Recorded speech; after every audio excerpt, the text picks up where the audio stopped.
असुर को वर प्रदान किया, रावण को लंका दे दी। जिसने भी जो भी मांगा दिल से उसे वो सब दे दी। मांगा हमसे कुछ भी नहीं, देते गए जो है सभी। देखते हैं वो भक्ति कुछ भी उसके सिवा नहीं। तेरी ये अनंत लीला समझ न पाए हम, मिलजुल के खुल खुल के गाए मारे नित्यानंद की महिमा। घर घर हर घर गाए मारे भोलेनाथ की महिमा। इस धरती पे उतर के एक नर शरीर धर के, ये थके नहीं अभी रुके नहीं, मारे स्वामी पधारे हैं। मिलजुल के खुल खुल के गाए मारे नित्यानंद की महिमा। तू भी धुन सम के गुनगुना रे मारे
mesmerize, and maybe it will be our third.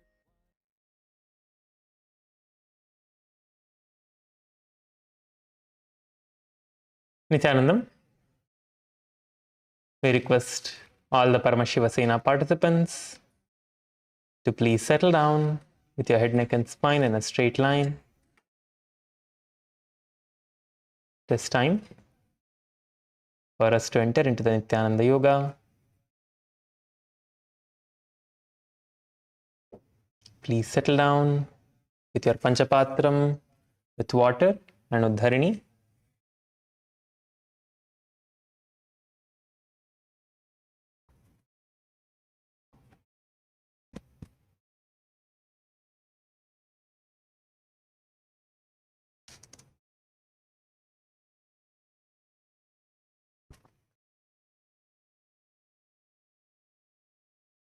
Make sure that you have the Aushadha and the mandala.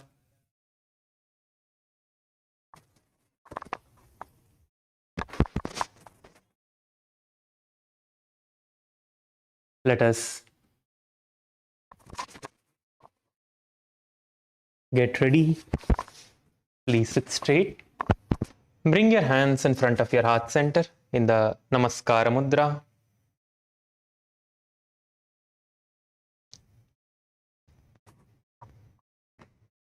Visualize Swamiji in your inner space. Let us begin with the Sadguru Vandanam. Nithyanandam Paramasukhadam Kevalam Jnanamurtim Dvandvatitam Gagana Sadrusham Tattvamasyadhilaksham Ekam Nityam Vimalamachalam Sarvadhi Sakshibhutam Bhavatitam Trigunarahitam Sadgurum Tam Namami.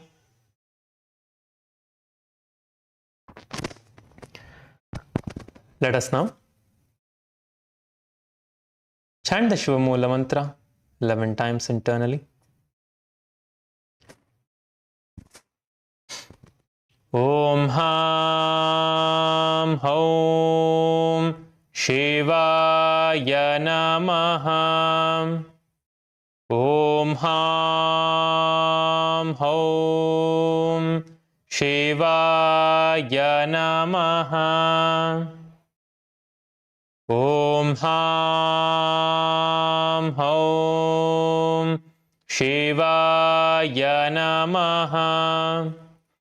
Om Ham Hom Shivaya Namaha. Om Ham Hom Shivaya Namaha. Om Ham Hom Shivaya Namaha.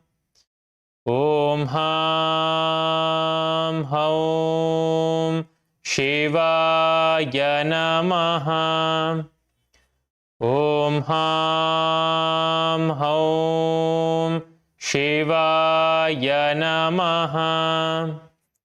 Om Ham Hom Shivaya Namaha. Om Ham Hom Shivaya Namaha.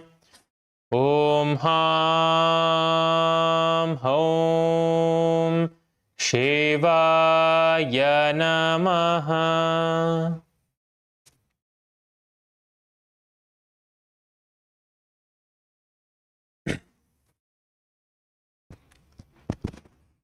Let us now enter into the Tattvachamanam. Please get your Panchapatram and Uddharini. All the participants, please make sure that you have your Panchapatram and Uddharini. Please show your Panchapatram and Uddharini. Just lift your Panchapatram and show that you have your Panchapatram. Yes, I see Kailasa LA male side, everyone has. Kailasa LA female side, also I see everyone has. Kailasa Trivannamalai. Okay, yes, thank you everyone. With this, let us enter into the Tattvachamanam. Please place your right hand in the Gokarna Mudra. Take one udharani of water with your left hand, pour it to the center of your right palm. As we chant the mantra, when you hear Swadha, please sip the water from the base of your right hand. Om Atma Tattvam Shodayami Swadha. Take another udharani of water. Om Vidya Tattvam Shodayami Swadha. Take another udharani of water. Om Shiva Tattvam Shodayami Swadha. Now please wash your hand with an udharani of water. With the base of your right hand thumb, wipe your lip from right to left twice as we chant the mantra. Om Ham Hridayaya Namaha. Please wash your hand with an udharani of water. Now with your index, middle and ring finger of your right hand, touch above your upper lip and below your lower lip. Wash your hand again. Now with your index finger and thumb joined together, touch your right nostril, left nostril. With your ring finger and thumb joined together, touch your right eye, left eye, right ear and your left ear. Please wash your hand. Now with your little finger and thumb joined together, touch your navel center, your right chest, left chest. Now with all the fingertips joined together, touch above your head, your right shoulder, left shoulder and your heart center.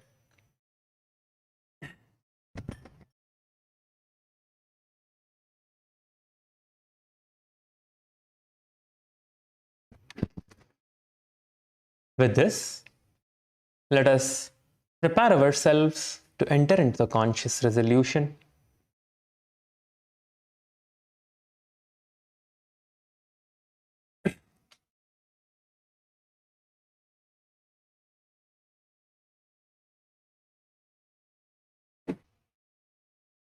Intensely visualize what you want to manifest in your inner space. Keep your eyes closed, sit with your head, neck and spine in a straight line. And intensely visualize what you want to manifest.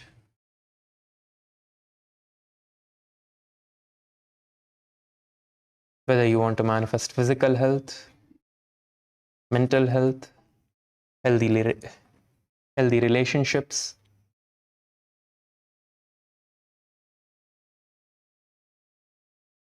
powerful yogic body, power manifestation, whatever you want to manifest, visualize yourself manifesting that right now.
Visualize yourself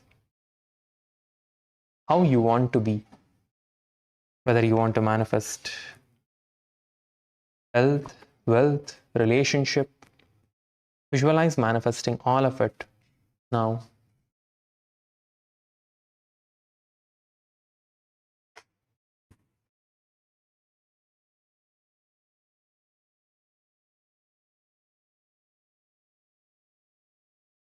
Now, please place your hand in the Sankalpa Mudra with your right hand clasped over the left. Place your left hand on the right thigh.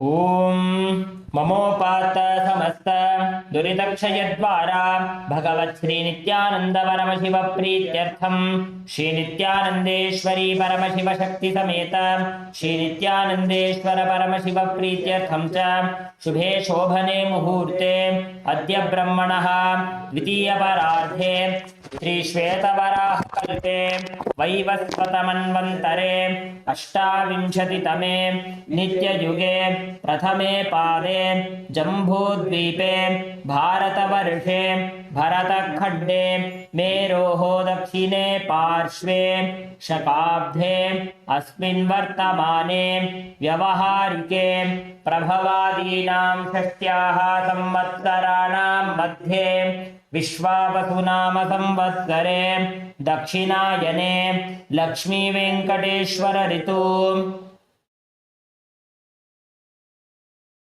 सिंहमासे कृष्णपक्षे द्वितीयायां शुभतिथौ मंगलवासरयुक्तायाम् Uttarabhadrapada नक्षत्र गंडयोग गरिजकरण एवं गुण विशेषण विशिष्टायाम् अस्यां शुभतिथौ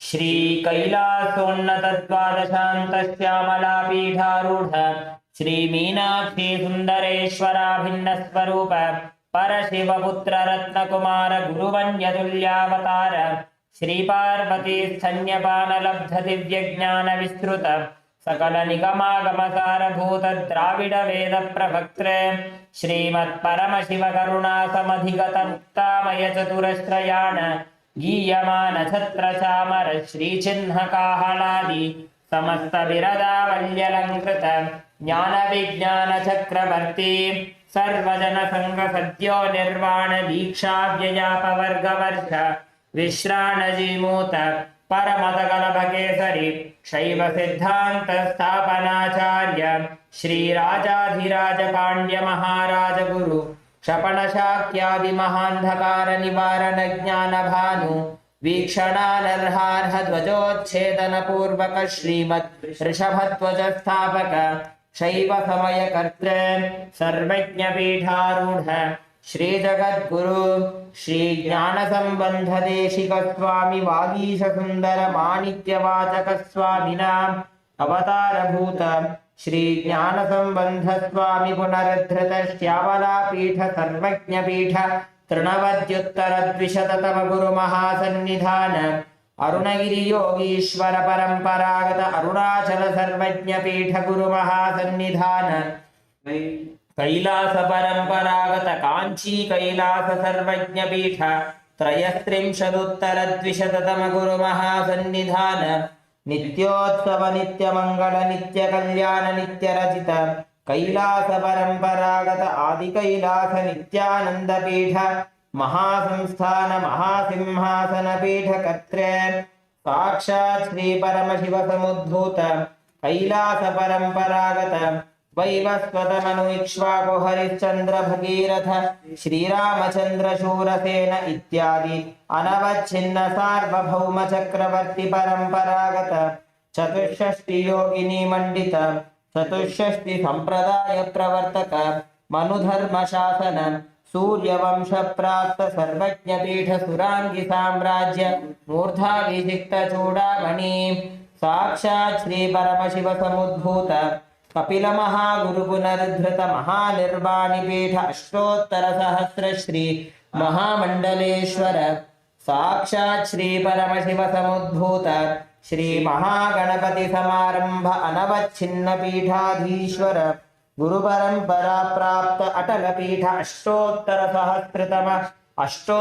सहस्र श्री अटल पीठाधीश्वर धर्म मुक्ति स्वर्ग पुरस्वर्ण पीठ त्रयोविंश गुरु महासन्निधान कैलास परंपरागत आदिपीठ सर्वज्ञ पीठ जगद्गुरु श्री कैलास पुनरुद्धारक श्री कैलास परमाचार्य श्रीमत् परमहंस परिव्राजकाचार्य वर्य सच्चिदानंद प्रणव स्वरूप श्रोत्रिय ब्रह्मनिष्ठ श्रीमज्जगद्गुरु श्री भगवत् श्री नित्यानंद परमशिव श्री ज्ञान संबंध देशिक परमाचार्य स्वामिनां प्रीत्यर्थं तेषां पादारविन्दयोः भक्ति सिद्ध्यर्थं गुरुकृपा कटाक्ष सिद्ध्यर्थं क्षेम स्थैर्य वीर्य विजय आयुरारोग्य ऐश्वर्यानाम् अभिवृद्ध्यर्थं धर्मार्थ काम मोक्ष चतुर्विध फल पुरुषार्थ सिद्ध्यर्थं समस्त दुरितोपशान्त्यर्थं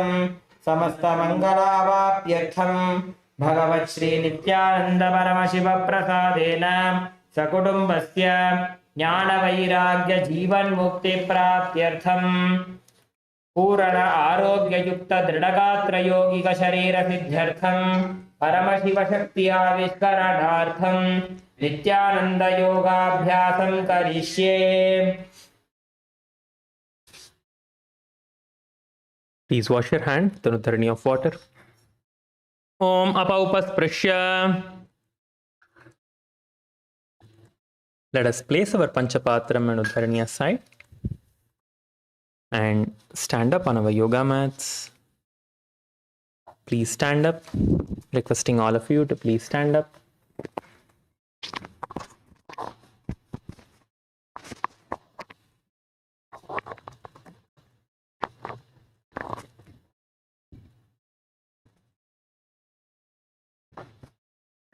Let us start rotating our heads.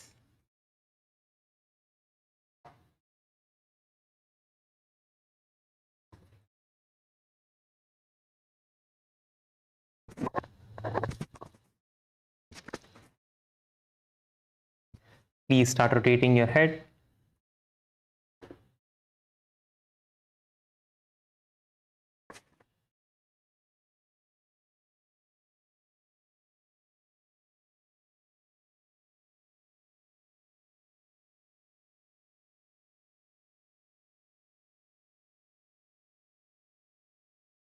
Rotate your head in the other direction.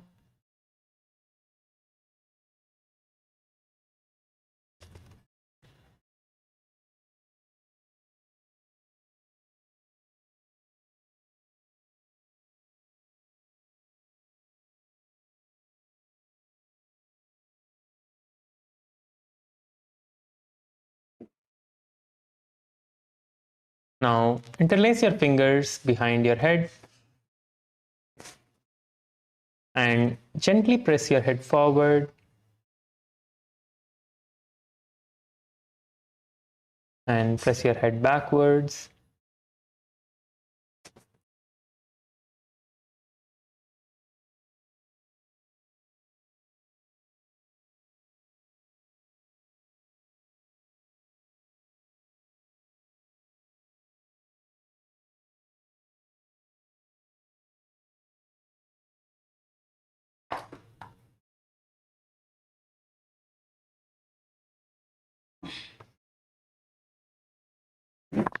Now, please start rotating your hands. Please rotate your hands. All of you rotate your hands.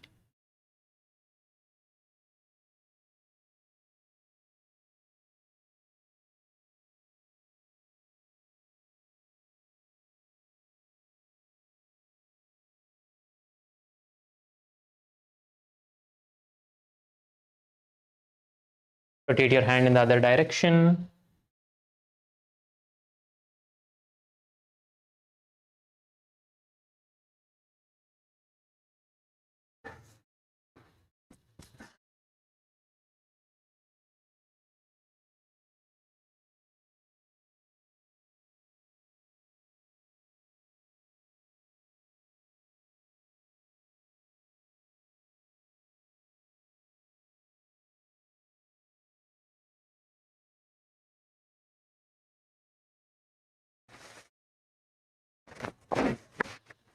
Yes.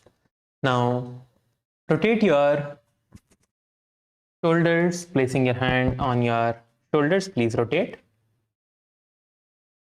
Bring your hands nicely in and open up your shoulders all the way out.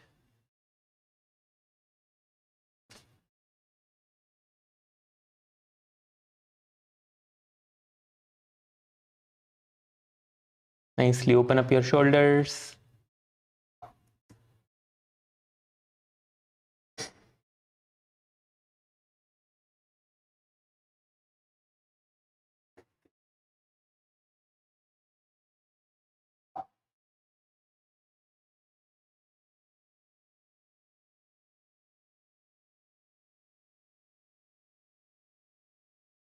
Now please start swinging from side to side. Let us start swinging from side to side.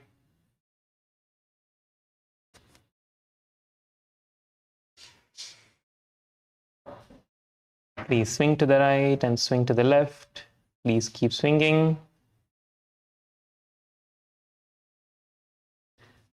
Nicely stretch your back by swinging to the right and to the left.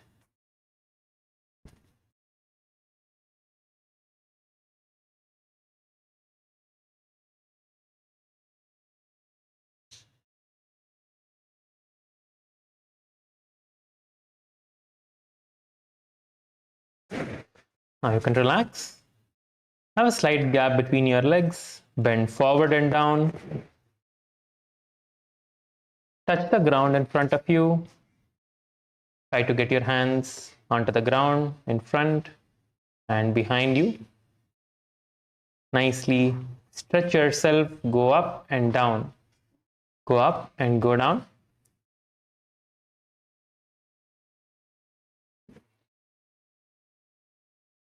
Keep going, keep going.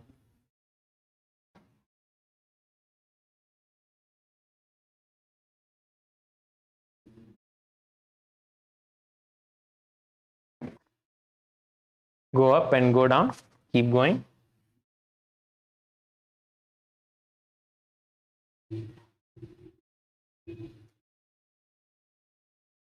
Now you can relax. Please relax. Now interlace your fingers. Raise your hands above your head.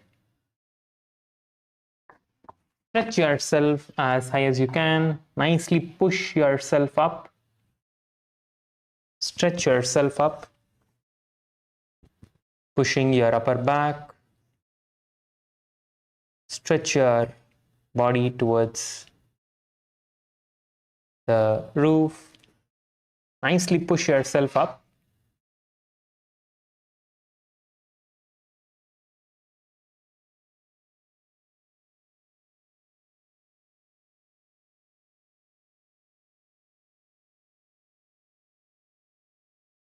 Now exhale and bend towards the left side.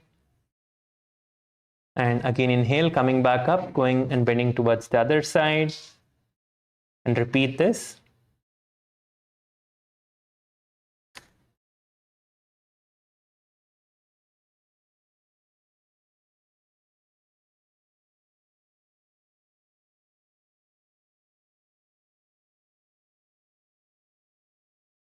Now you can relax, please relax, and interlace your fingers behind your back. Please interlace your fingers behind your back. Stretch your hands up, bending forward and down towards the ground. Bend forward and down towards the ground. Get your hands down as low as you can. Bring your hands down and try to touch the ground.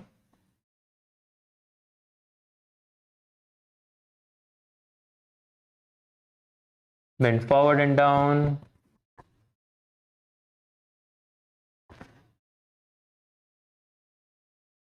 Yes, now you can relax. Please relax. Please relax. Stretch your hands out in front of you and rotate your wrists. Please rotate your wrists now.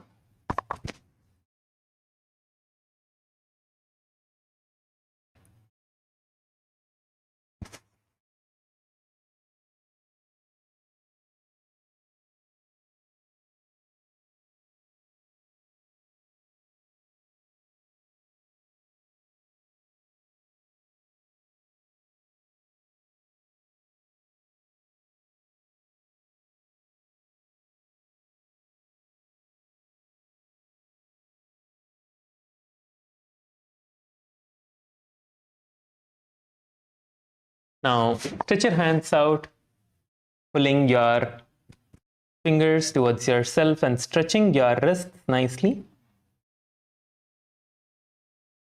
Stretch your wrists.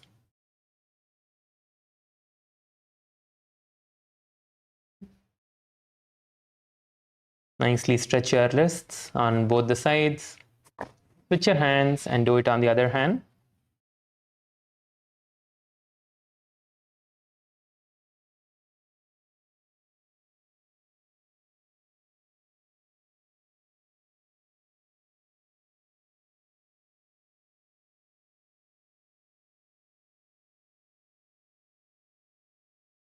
Now, place your hand on top of your hips and start rotating your hips. Let us rotate our hips now. Please rotate your hips.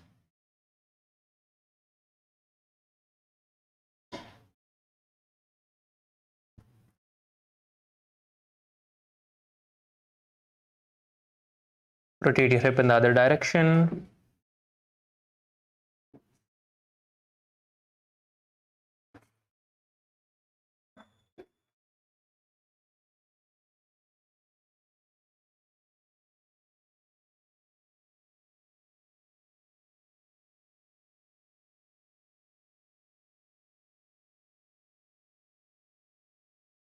Let us now start rotating our knees. Please place your hands on top of your knees and rotate your knees.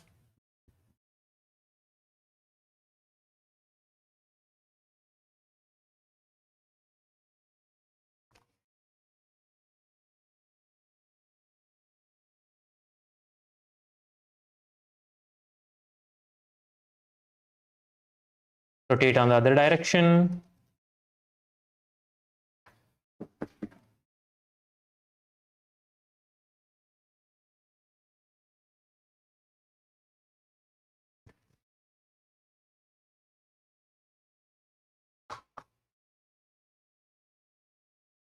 Now, stand on your left leg and rotate the ankle of your right leg. Please rotate the ankle of your right leg in both the directions. Keep your knees straight. Do not rotate your knees. Keep your knees straight. Just rotate your ankles. Now switch your leg and rotate the other leg.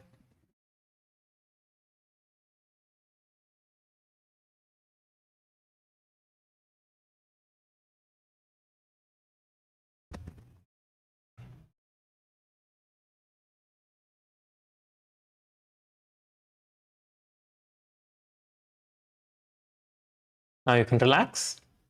Let us get ready and prepare to start jumping. Let us get ready and prepare to start jumping now.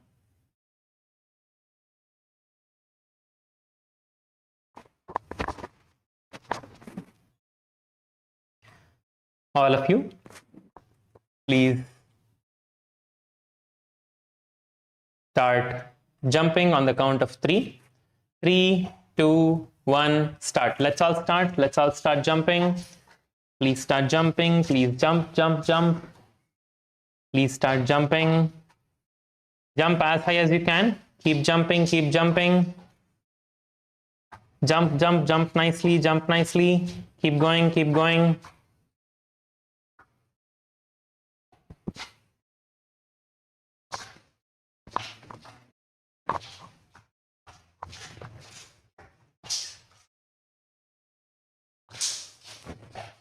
Keep jumping, keep jumping, keep going, keep going. Few more moments, keep jumping.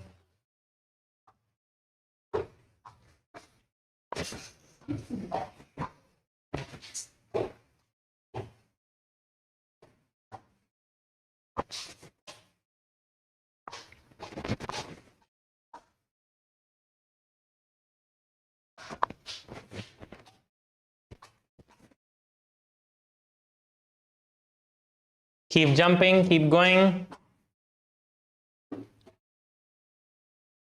Yes, you can relax now. Please relax. We are going to be starting with the skeleton dance.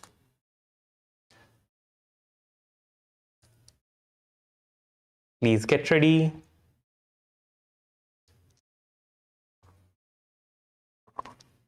Just stand still, close your eyes.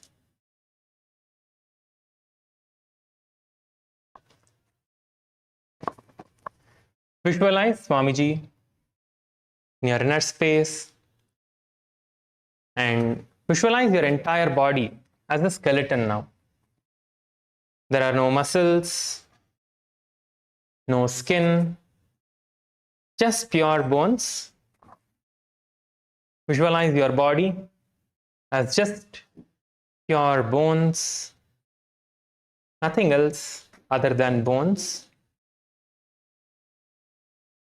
Visualize this in your inner space now. Keep your eyes closed, do not look around. It is very important that you bring your awareness towards yourself as a skeleton. That is when you're going to have the maximum benefit of the skeleton dance.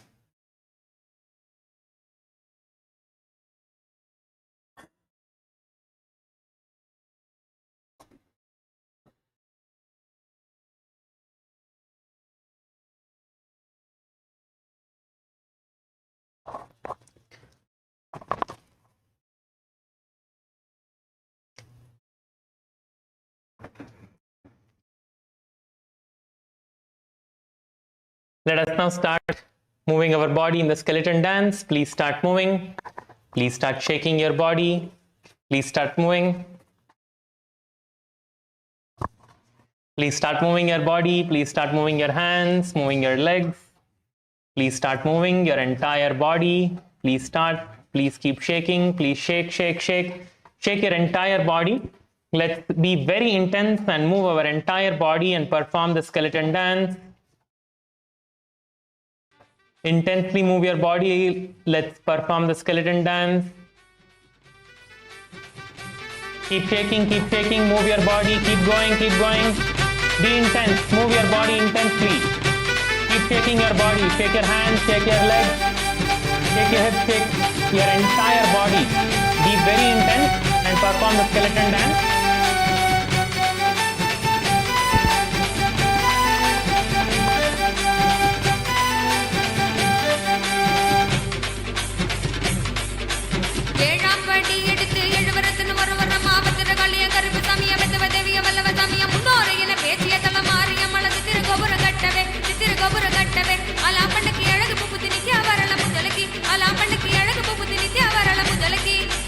Nityanandam, Nityanandam, Nityanandam, Anandam, Nityanandam, Anandam, Nityanandam, Nityanandam, Nityanandam, Anandam, Nityanandam, Anandam.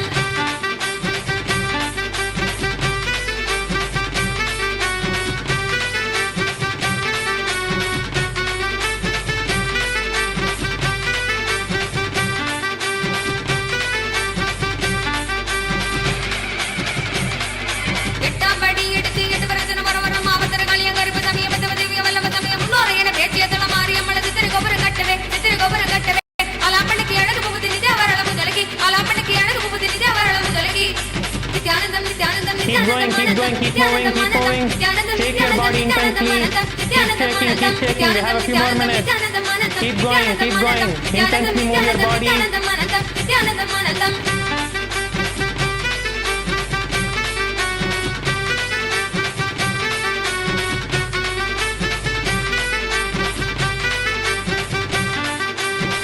Keep moving.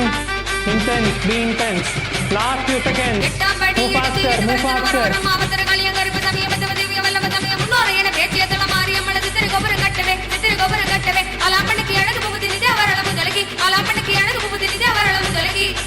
Nityanandam, Nityanandam, Nityanandam, Anandam, Nityanandam, Anandam, Nityanandam, Nityanandam, Nityanandam, Anandam, Nityanandam, Anandam, Nityanandam, Nityanandam, Nityanandam, Anandam, Nityanandam, Anandam, Nityanandam, Nityanandam, Nityanandam, Anandam, Nityanandam, Anandam.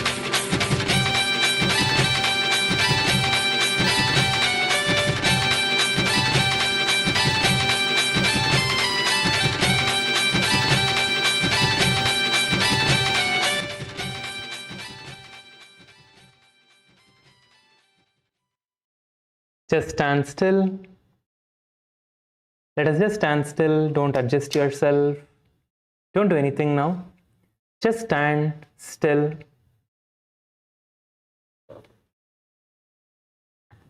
Just inhale and exhale.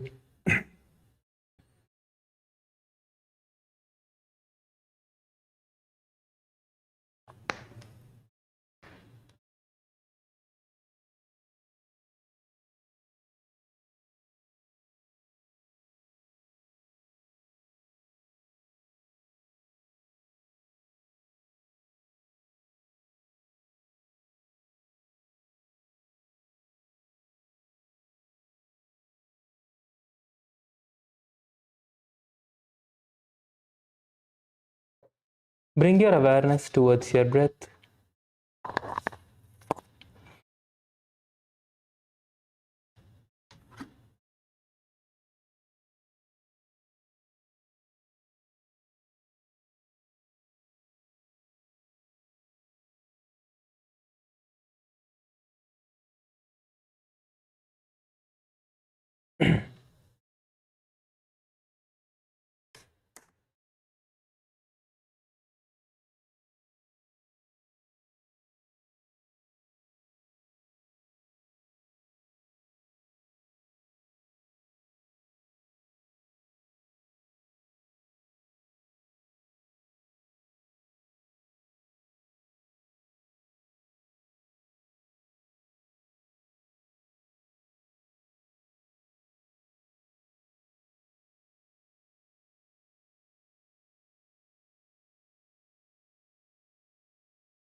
Just inhale and exhale, feeling the energy coursing through your entire body.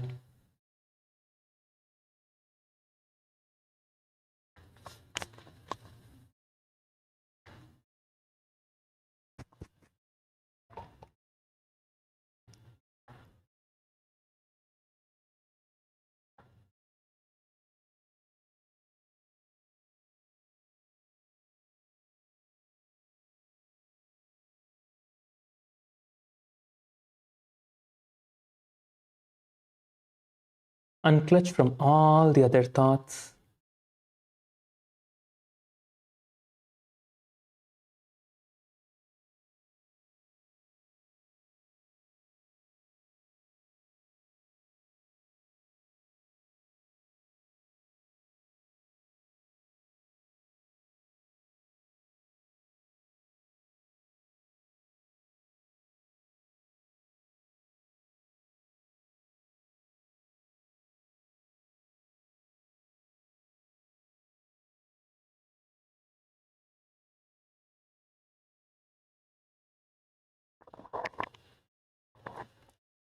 Now let us all settle down.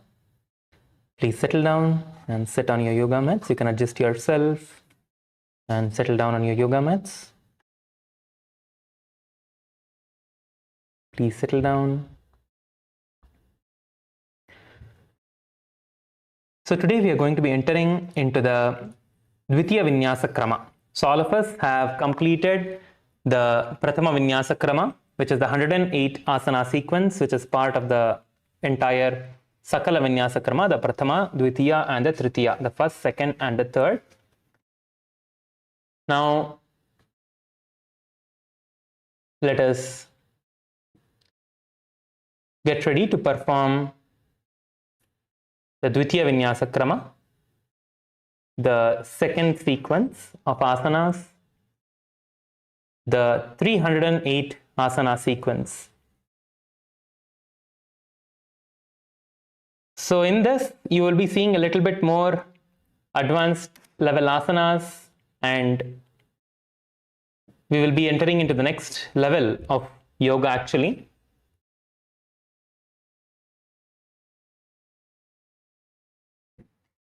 And before we entering into the practice of the yoga itself, I would just like to share a few safety disclaimers. Yoga is a beautiful practice that supports health and well-being, but it can also involve physical movements and postures that may feel different for each body. Please listen to your body at all times and move at your own comfort level.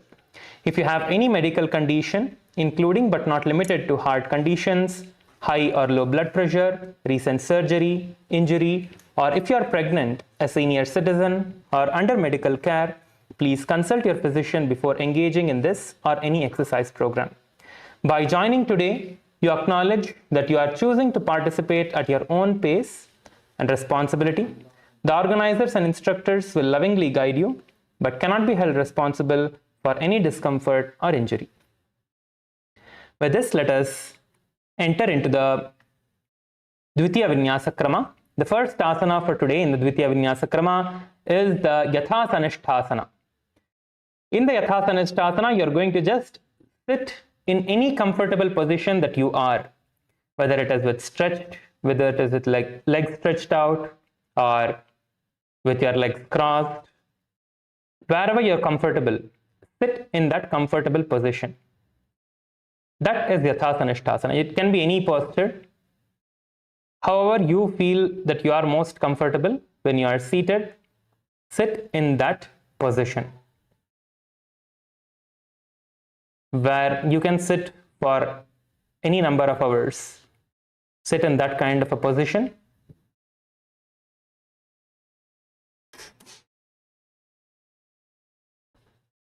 This is the posture that brings ease to your physical body and mental space.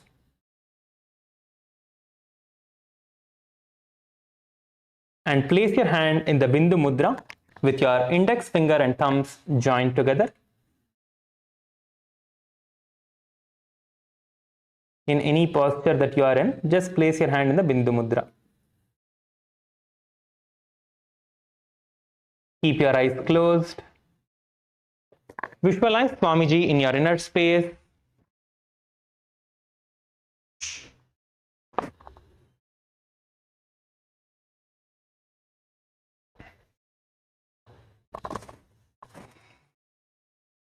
Let us perform the Samana Kumbhaka. Samana Kumbhaka is where you inhale through the nose. Hold the breath in your inside you.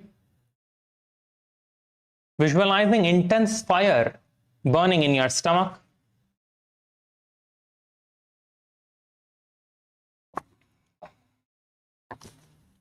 And repeat the pranayama by exhaling and again inhaling. Along with this, perform the Mula Bandha, chanting the japa Om Nithyananda Paramashivoham Paryankam tattamakhyatam yathasamstam yathastitihi.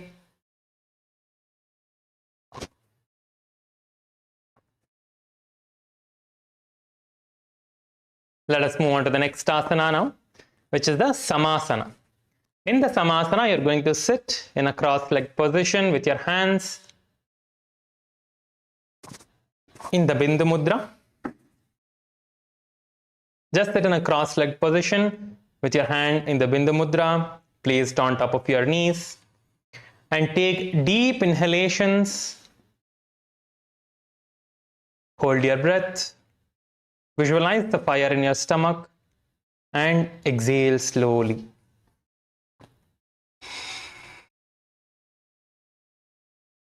In this asana, keep your eyes closed. Visualize Swamiji in your inner space. Continue to perform the Mula Bandha, chanting the japa Om Nithyananda Paramashivoham. Paryankam tattamakhyatam yathasamstam yathastitihi. The next asana is the Muktasana. Now, place your left foot against the genital region. You can stretch your legs out and bend your left leg and place it close to the genital region. And place the right foot on top of your left.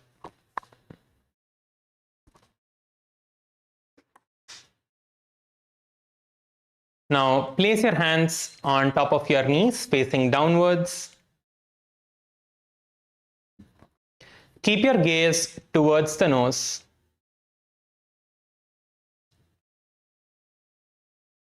In this asana, Keep your eyes closed, but as your eyes are closed, your eyes are pointed towards the nose.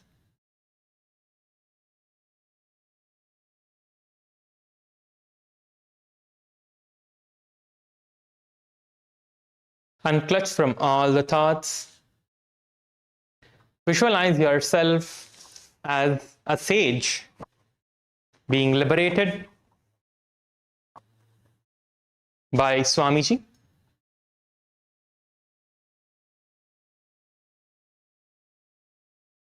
Continue to perform the Samana Kumbhaka, inhaling through the nose, holding the breath inside you, visualizing intense fire burning in your stomach. Along with this, perform the Mula Bandha, chanting the japa, Om Nithyananda Paramashivoham.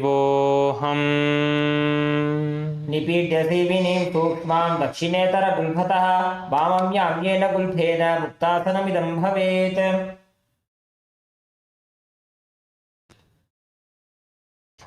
The next asana is the Siddhasana. Maintain the same posture as the Muktasana and just switch the gaze towards your third eye from the nose. Now gaze towards your third eye. You can keep your eyes closed, but just maintain the gaze towards your third eye. Visualize Swamiji in your inner space. Continue to perform the Mula Bandha along with the Samana Kumbhaka, chanting the japa, Om Nithyananda Paramashivoham. स्थानसंयमितेन्द्रियोचलदृशा पश्यन् भ्रुवोरन्तरं चैतन्मोक्षकपातभेदजनकं सिद्धासनं प्रोच्यते. The next asana is the Siddhi Asana. In the Siddhi Asana, let us continue to stay in the same position. Now open your eyes and keep your gaze to the ground in front of you. Open your eyes and gaze towards the ground in front of you. Visualize Swamiji in your inner space. This time we are going to be performing the Samana Kumbhaka along with all the three bandhas. So first inhale through the nose. Lock your breath by pressing your chin against your chest in the Jalandhara Bandha. Visualizing intense fire in your stomach. When you can't hold any longer, exhale forcefully through your nose, sucking your stomach in and up into the Udhyana Bandha. And perform the Mula Bandha, your perineal lock, along with this, locking yourself into the Mahamudra Bandha. And repeat this along with the pranayama again.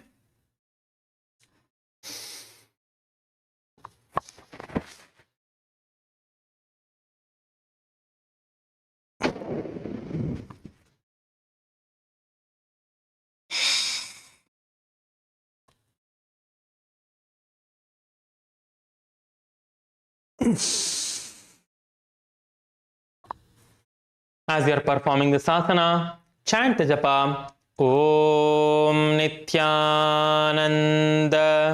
Paramashivoham.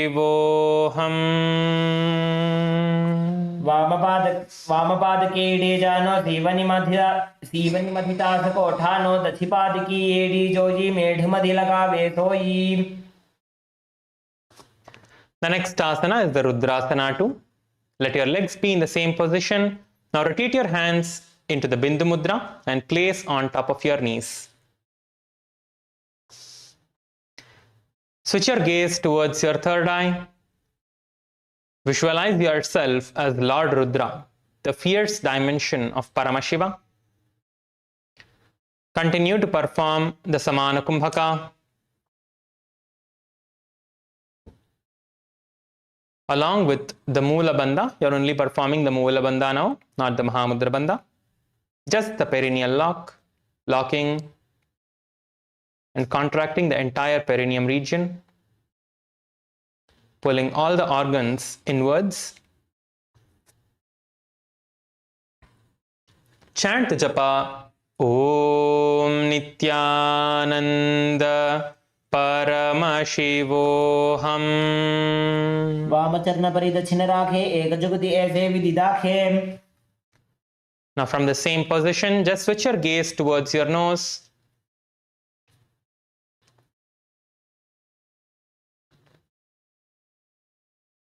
Visualize yourself as a powerful person with an unshakable nature.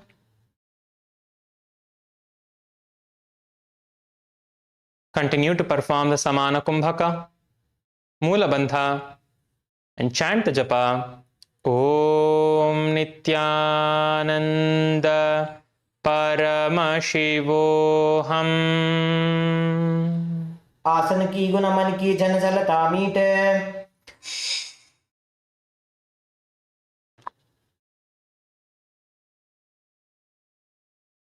Next asana is the Siddhasana 2. Let your legs be in the same position. You are going to bring your hands to the navel center, performing the Samputa Mudra with your hands cupped on top of each other, resembling the lotus flower.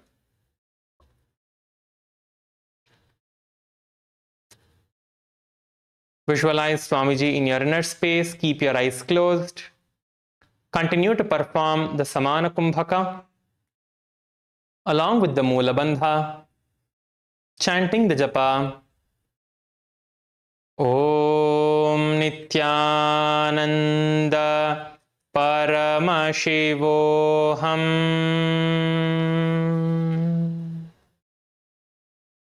ऋजुकाय समाधीन सिद्धासनमुदीरितं प्रसार्य भुवि पादौ तु दोर्भ्यामङ्गुष्ठमादरात्. The next asana is the Bandha Yoni Asana.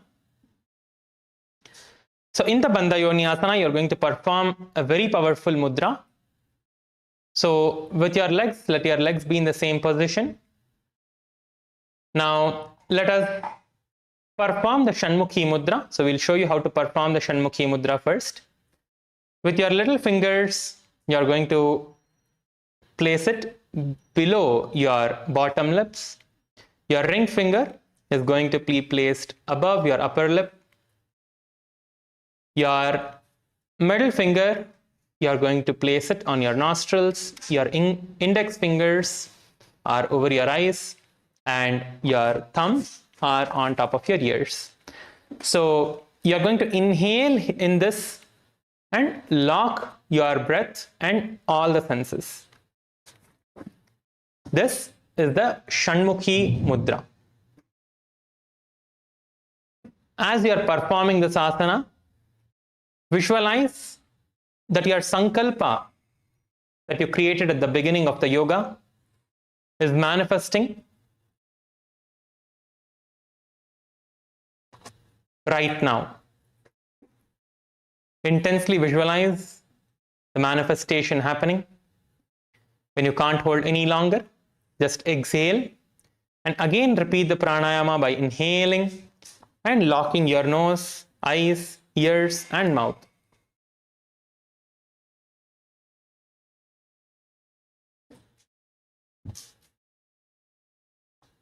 Repeat this a few times.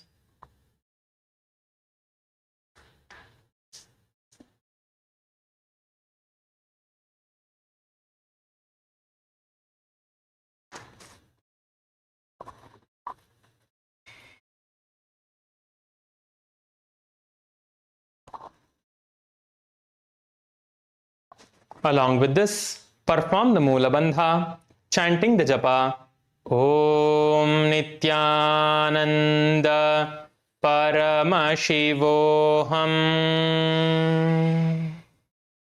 यत्र मध्ये महादेव बन्धयोन्यासने शृणु यत्कृत्वा खेचरो भूत्वा विचरेदीश्वरो यथा. Now you can relax your hands. Next, we are moving on into the Virasana. So in the Virasana, just place your right leg on top of your left thigh and your left feet under your right thigh. So, like Ardha Padmasana, you're going to place your right leg on top of the left thigh and your left leg under the right thigh. Bring your hands into the Bindu Mudra and place your hands on top of your knees.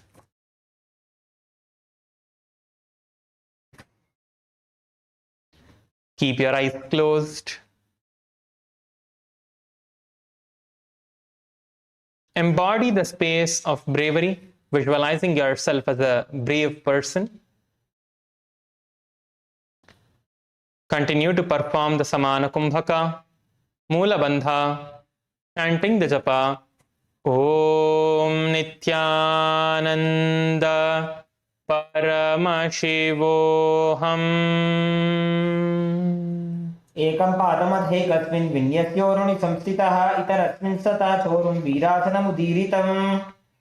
The next asana is the Valmikasana. In the Valmikasana, first let us stretch our legs out. Please stretch your legs out and bring your left heel towards the genital region again, and your toes are against the right knee, behind the right knee. Your heel is close to the genital region and your knee, your feet, your toes are against the back part of your knees of the right leg.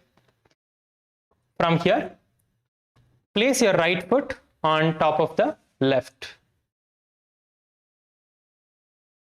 keeping your toes close to the knees.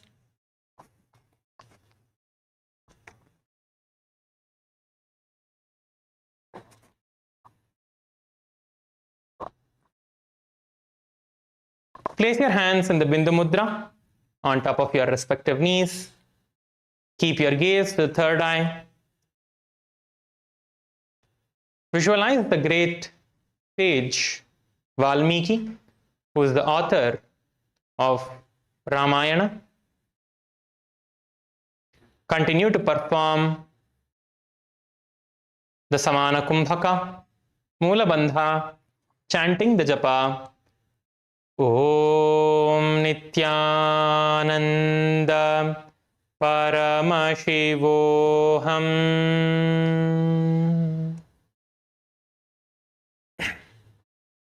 डावा पग की पगथली पुनि एड़ी है Zoya.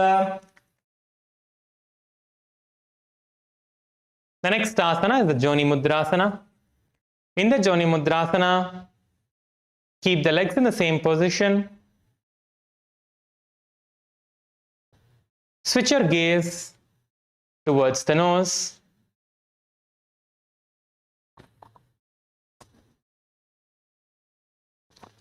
Place your hands on top of your knees with your palms facing downwards, keeping your gaze towards the nose.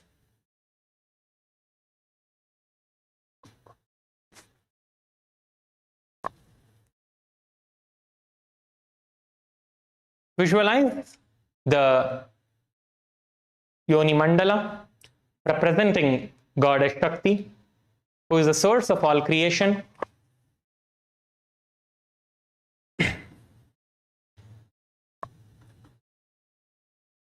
Perform the Samana Kumbhaka, Mula Bandha, chanting the japa, Om Nithyananda Paramashivoham.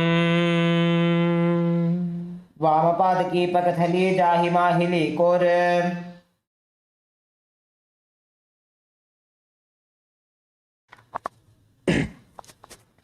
The next asana is the Yoni Asana. Being seated in the same position, switch your gaze towards the third eye. Continue to visualize the Yoni Mandala in your inner space. Perform the Samana Kumbhaka, Mula Bandha, chanting the japa, Om Nithyananda, Paramashivoham.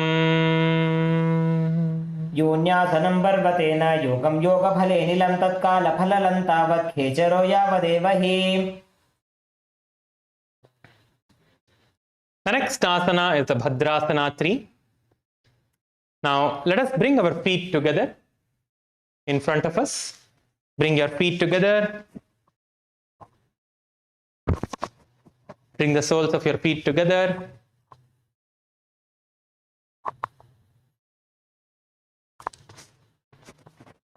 Bring the soles of your feet together.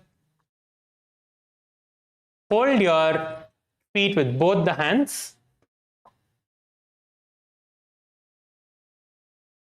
Hold your feet with both the hands. Bring the knees down towards the ground.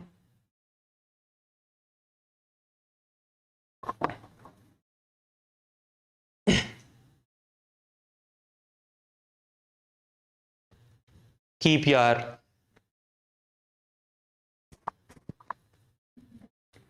gaze towards the nose.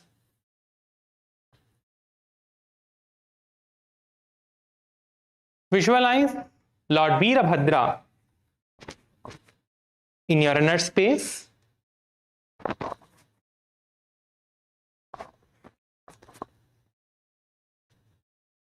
This time we are going to be performing the Samana Kumbhaka along with the Udhyana Bandha and the Mula Bandha. So inhale through the nose, hold the breath inside you, visualizing intense fire. When you can't hold any longer, exhale through the nose forcefully, sucking your stomach in and up into the Udhyana Bandha.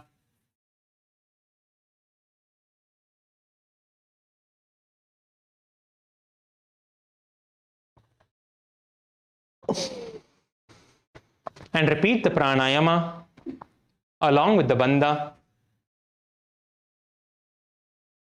Chant the japa.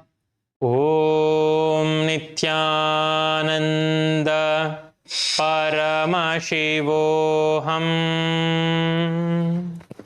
गुल्फौ च वृषणस्यादः सीवन्त्याः पार्श्वयोः क्षिपेत् सव्यगुल्फं तथा सव्ये दक्षगुल्फं तु दक्षिणे.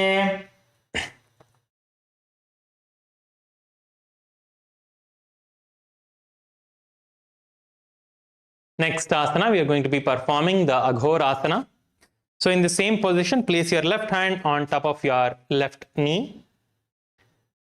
Now with your right hand, you are going to use your thumb finger and your index finger and the middle finger for controlling your breath. So close the left nostril with the index finger and inhale through the right nostril.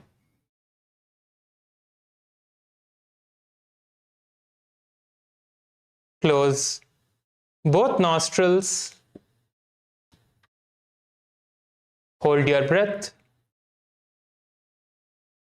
as long as you are comfortable and exhale through the left nostril. And you're going to repeat the same thing on the other nostril now. Now inhale from the right nostril.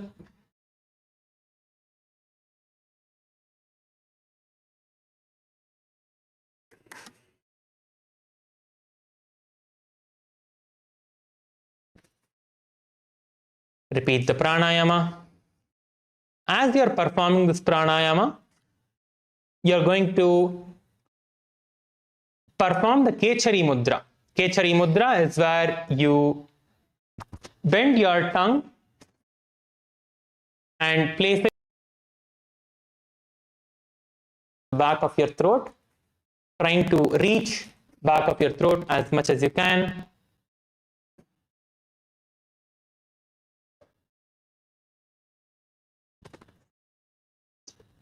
And continue to perform the pranayama.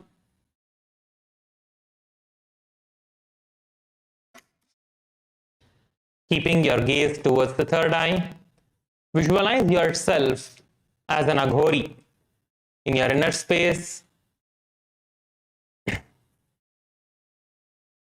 your entire body covered with the sacred ash.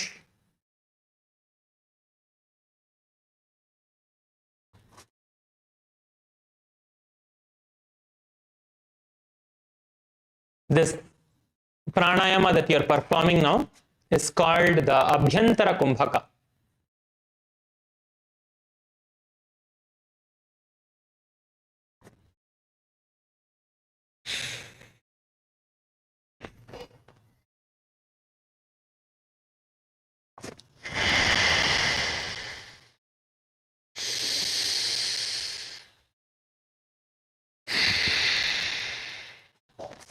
Along with this, perform the Mula Bandha, chanting the japa Om Nityananda Paramashivoham.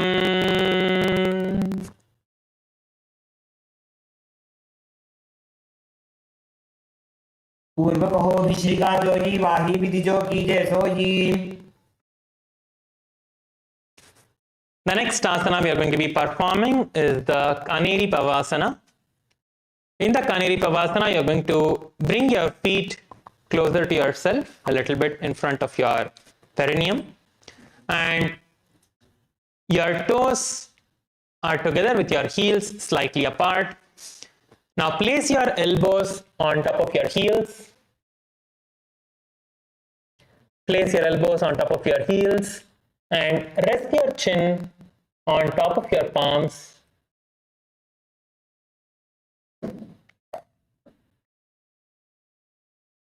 Keep the gaze towards your nose and engage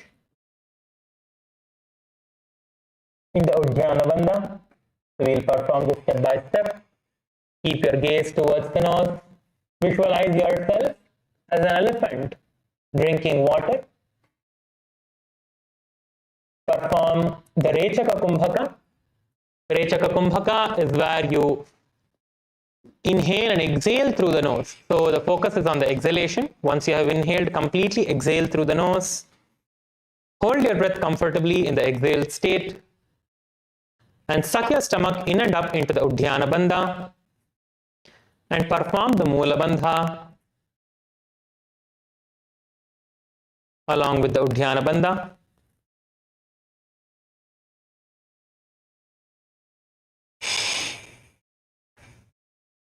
And repeat the pranayama.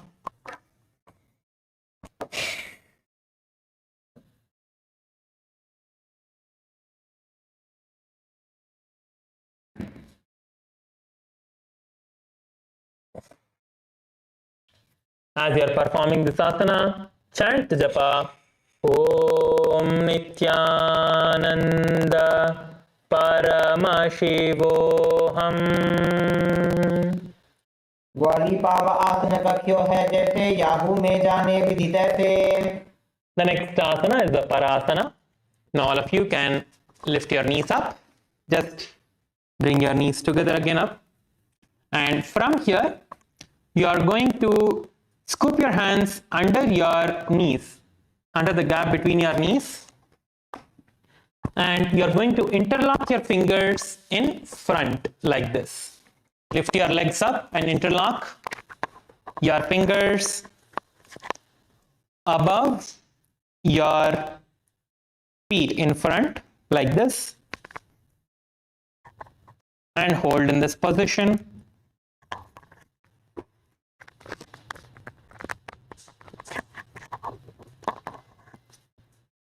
Hold in this position.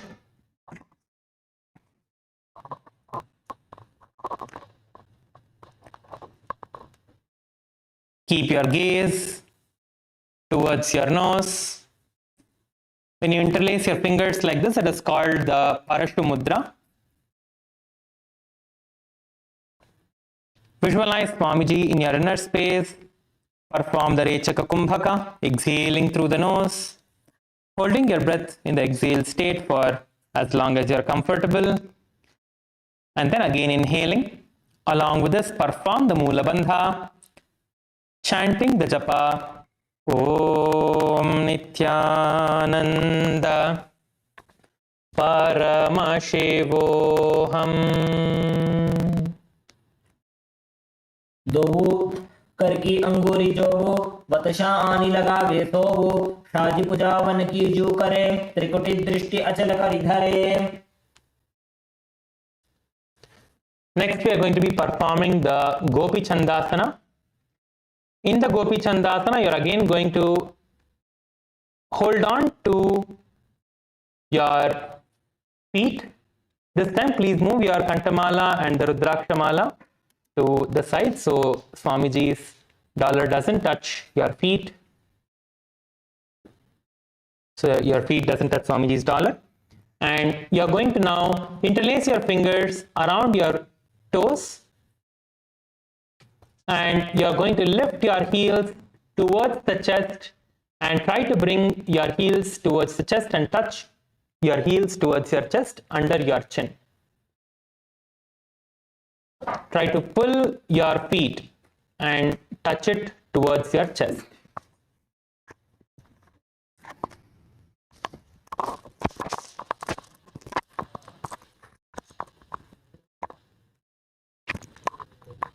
Let us all perform this now.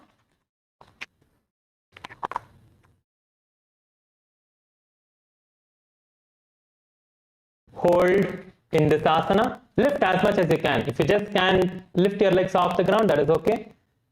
Just lift your legs off the ground and hold there with your fingers interlaced. Keep your gaze towards the nose in this asana. You are going to visualize and embody the state and space of a king here.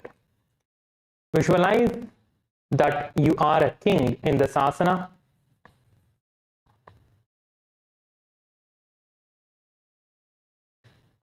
Perform Rechaka Kumbhaka, Mulabandha, chanting the japa Om Nithyananda Paramashivoham.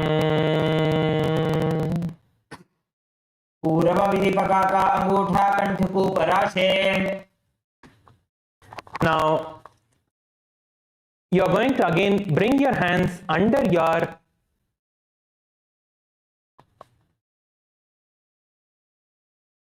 soles of the feet.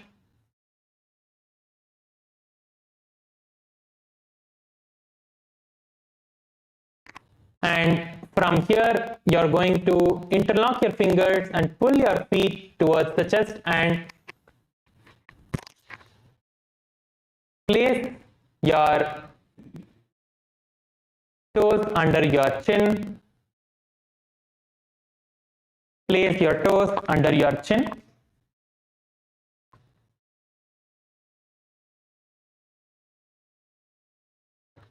This is similar to the Rudrasana that we performed in the Prathama Vinyasa Krama, one of the last few asanas that we performed yesterday.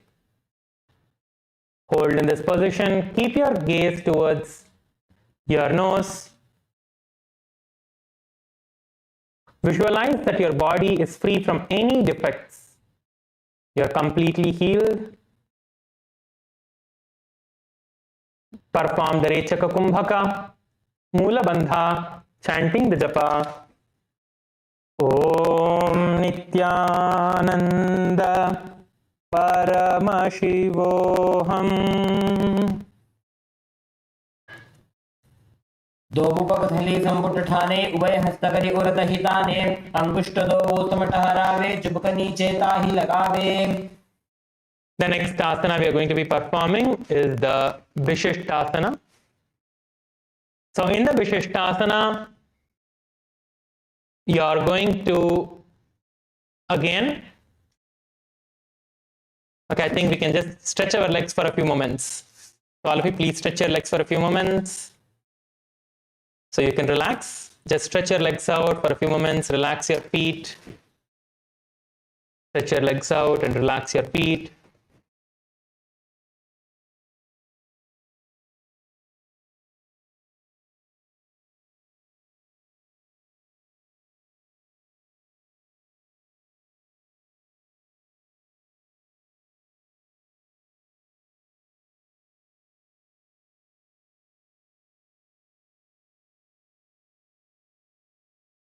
Let us now enter into the Vishishtasana. So you are again going to bring your feet close to you with your feet together. You're going to insert your hands underneath your feet like this and lift your feet towards your face. Interlock your fingers around your toes and lift your feet towards your face and try to get your feet close to your face. In the Vishishtasana, all of you please perform the Vishishtasana now.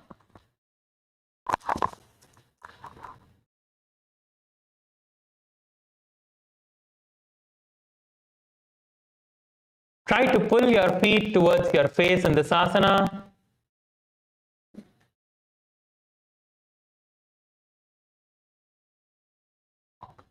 Visualize yourself excelling in everything.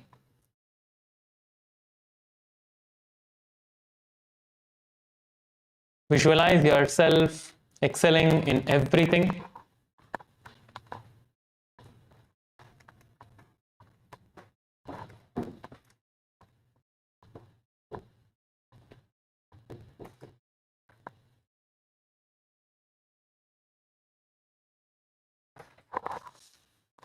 Continue to perform the Rechaka Kumbhaka, Mula Bandha, chanting the japa Om Nithyananda Paramashivoham. दोनों पगथले जोड़े संपुट करे. The next asana is the Bhujasana. In the Bhujasana, you are going to lift both the legs over the top of your shoulders. So we'll show you how to perform the Bhujasana now. So you're going to bring both your legs above your shoulders like this. Just have both your legs on top of your shoulders. And bring your arms and try to take it around behind your neck. Try to hold on to your hands behind your neck.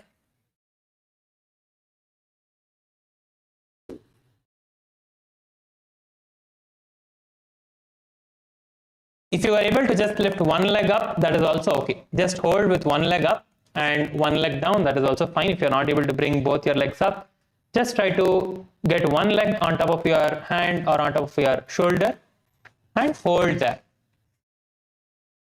As you're performing this asana, keep your eyes closed once you hold in this asana. Those of you who are able to perform with both your legs on top of the shoulder, you can perform that.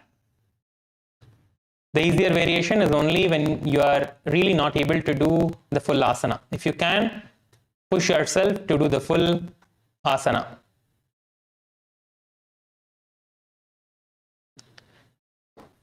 Close your eyes. Visualize yourself as a cobra snake. Perform the Rechaka Kumbhaka, Mula Bandha, chanting the japa Om Nithyananda Paramashivoham. शिरासनं तु विज्ञेयं कक्षासनमतः परं ग्रीवासनं च परमं भुजासनमिहोच्यते. Now from the same position, you are going to just bring your hands to the ground and try to bring it behind you. Try to get your hands behind you in this asana. Try to bring your hands behind you and interlock your fingers as we are showing. Try to bring your hands and interlock your fingers behind your back. Your legs are off the ground, so try to lean back. If you're able to do only with one leg, try to do only with one leg on top and one leg down.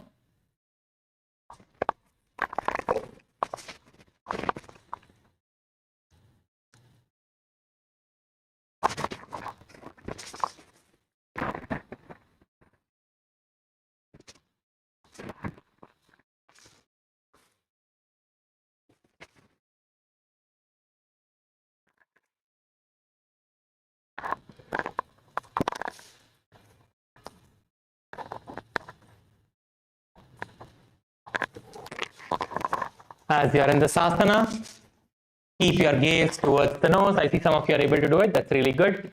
Keep your gaze towards the nose. Visualize yourself as a beautiful, auspicious goddess. Visualize yourself as a goddess of auspiciousness. Perform the Rechaka Kumbhaka, Moola Bandha, chanting the japa. Om Nityananda Paramashivoham. दो हाथ पग नीचे आने तिनको गोड़ा नीचे ठाने पाकत्या बाहर लियावे पुनः युगति ऐसे ठहरावे. Now you can relax and please lay down on the ground. Please lay down and relax your entire body. Lay down in the Shavasana. Your hands by the sides of your hips, not touching yourself or anyone next to you. Your palms facing upwards.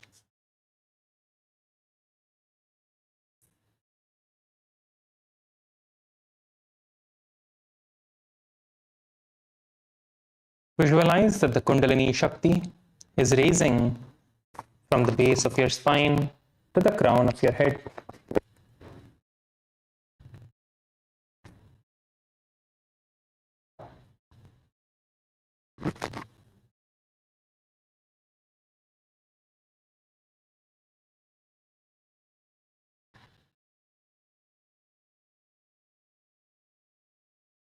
The Kundalini Shakti is engulfing your entire body,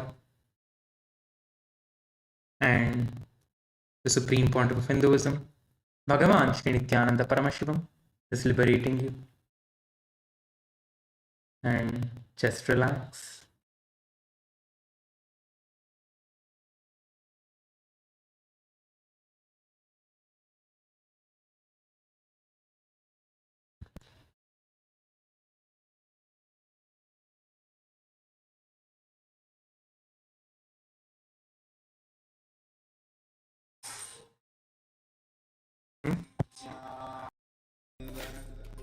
Paramashivoham.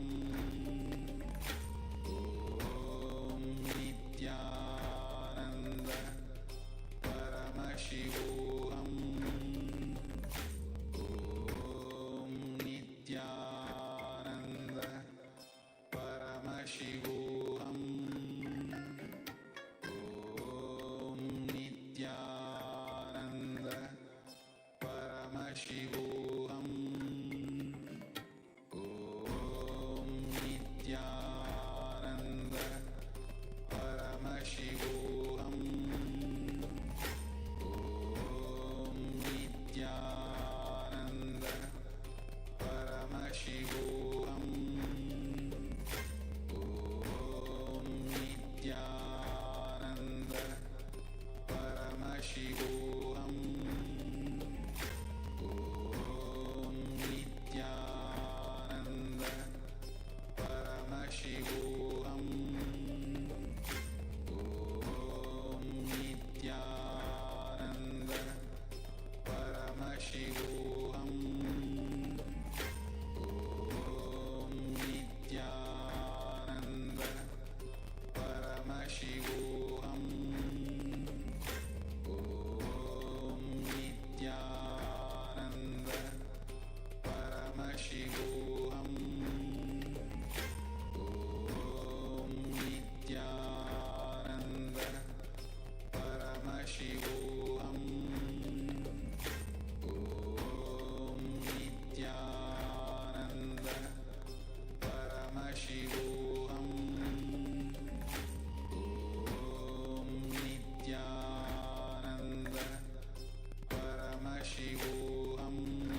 Now.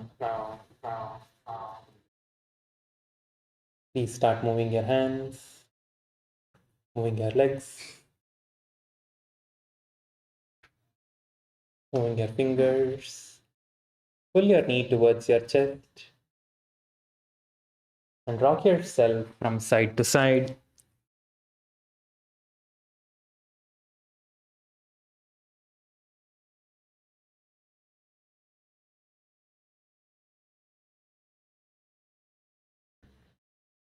And please sit up.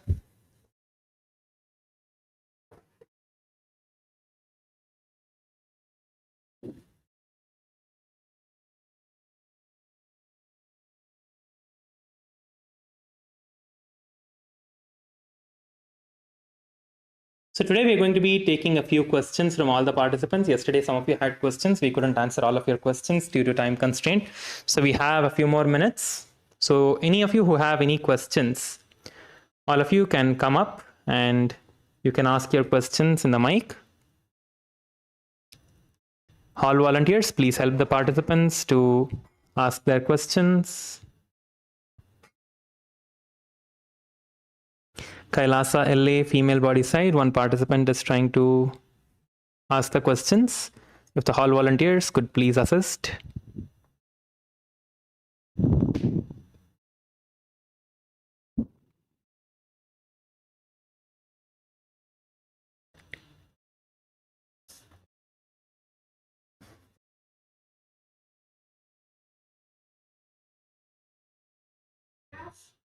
Yes.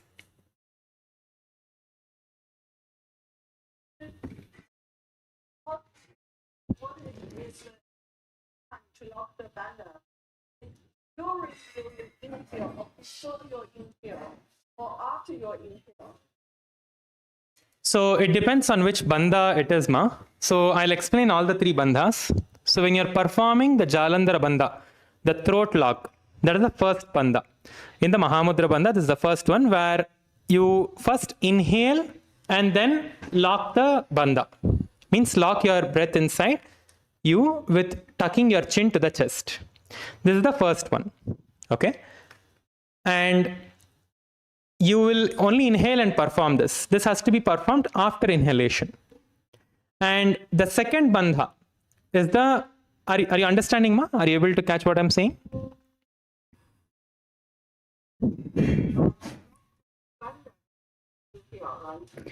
Yes, see, bandha means lock. Okay, locking yourself into bandha means it is, bandha itself means a lock only. Okay, so once you inhale, you will tuck your chin to the chest in the Jalandhara bandha. This is the throat lock. And once you lock yourself into this is the lock for your throat chakra, means the throat, right? The Jalandhara bandha. This is the first one. And this has to be performed after inhalation. And the second one is the Udhyana bandha, is the stomach lock, where you exhale completely and then suck your stomach in and up, where you create a hollow with your stomach. As you can see the Acharya demonstrating, you will have a hollow in your stomach with your rib cage in the shape of Paramashiva's jata. So that is how it is described in the Agamas, that when you perform the Udhyana bandha, it should look like the jata of Paramashiva. That is the Udhyana bandha. And next is the Moola bandha, which will be performed throughout the entire time, so that you don't need to inhale or exhale for that. That is regardless of the inhalation and the exhalation.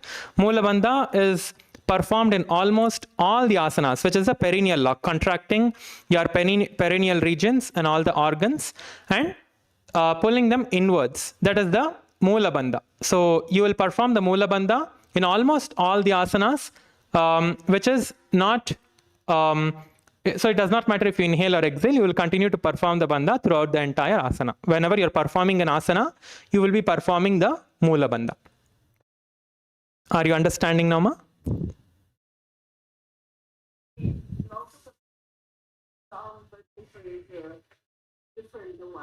Yes. After you, sometimes during the Yes, that's correct. That's correct. Sometimes it is after inhaling, sometimes it is after exhaling. So it is when you are performing the bandha, you always hold your breath. So either you hold it in an inhaled state or you hold it in an exhaled state. So that is how you perform. So that's why when we are guiding, we are also telling when to perform the bandha. So either to perform it after inhaling or to perform after exhaling. How to perform the bandha, we are telling along with the pranayama.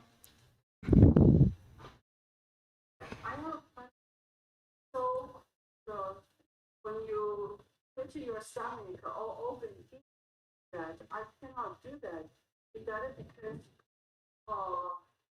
when you inhale, your stomach up, then you exhale. After exhale, then you do more exhale. Then you put it all over and the stomach inside, right? Yes. Yes. That is correct, ma. What you're saying is correct. Once you exhale completely, only then you can suck your stomach in and up. And Uddiyana Bandha is little bit, you need to practice. If you're performing for first time, it may be a little difficult for you to do what you're seeing here, right? What you're seeing here, we have practiced it for some time, so we are able to do, right? So if you have not performed yoga regularly, then it may be a little difficult for you to perform the Uddiyana Bandha. But as you practice, right, we will teach you how to do it better and better. And when you practice it more and more, it becomes easier for you to do it. And it will heal your entire stomach, all the internal organs in the stomach region.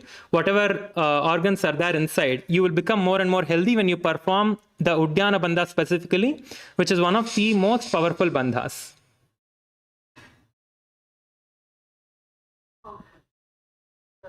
So when you have that picture, you have a red cycle and a yellow cycle together. I always prefer with this one, put the organ, the stomach inside, right? We have 3 here, so we will show you that as well. So we have 3 pictures, ma. So one is for the Uddiyana Bandha, one is for the Jalandhara Bandha, one is for the Moola Bandha, and another one for the Mahamudra Bandha. Okay, so the blue one is for the Jalandhara Bandha. The yellow one is for the Uddiyana Bandha, which is the first one. I'll tell you in English as well so you understand. So the blue one is the throat lock, right, where you put your chin to the chest and do the throat lock. That is the blue one. And the yellow one is the one where you do with your stomach, where you suck your stomach in and up, the Uddiyana Bandha. And the red color one is the Moola Bandha, where you lock your perineum. These are the 3 ones that are there. And the purple one, which is the Mahamudra Bandha, when you see the purple one, you have to perform all the 3 at the same time. Thank you very much. Yes, thank you, ma. Thank you so much. Anyone else would like to ask your questions? You can come up and you can ask your questions. We have a few more minutes if anyone else wants to ask any questions. Kailasa Tiruvannamalai யாருக்காச்சும் ஏதாவது கேள்வி இருக்குதுன்னா நீங்கள் வந்து கேட்கலாம். உங்களுக்கு ஏதாச்சும் கேட்கணும் அப்படின்னா நீங்கள் வந்து யோகா சம்மந்தப்பட்ட கேள்வி கேட்கலாம். Kailasa LA male bodies, if you have any questions, you can come and ask. Yes.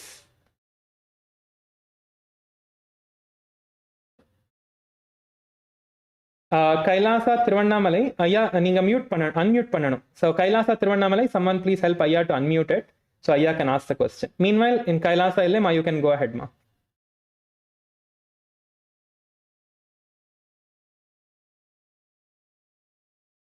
About the breath. How many breaths we have? The first one I think is when you breath, you hold it for a while, then you imagine the fire on your stomach, then you exhale. The second one, there is a side like a feather. That one is when you inhale, just you don't breath don't hold your breath. You just automatically exhale. Am I right? It's the other way around. So the first one what you're talking about is the Samana Kumbhaka. So that is where you inhale, hold your breath and visualize fire in your stomach. Visualize burning fire in your stomach. And then when you cannot hold any longer, you exhale. Okay. And then the second one that you're talking about is the Rechaka Kumbhaka, where you see the blue color, right? That's not a feather, that's actually the wind. We are just, it's just to show, you cannot actually show pranayamas in picture. So it's just the closest we could put. So we have put that there. So it is actually, you exhale completely and hold your breath in the exhaled state for as long as you can.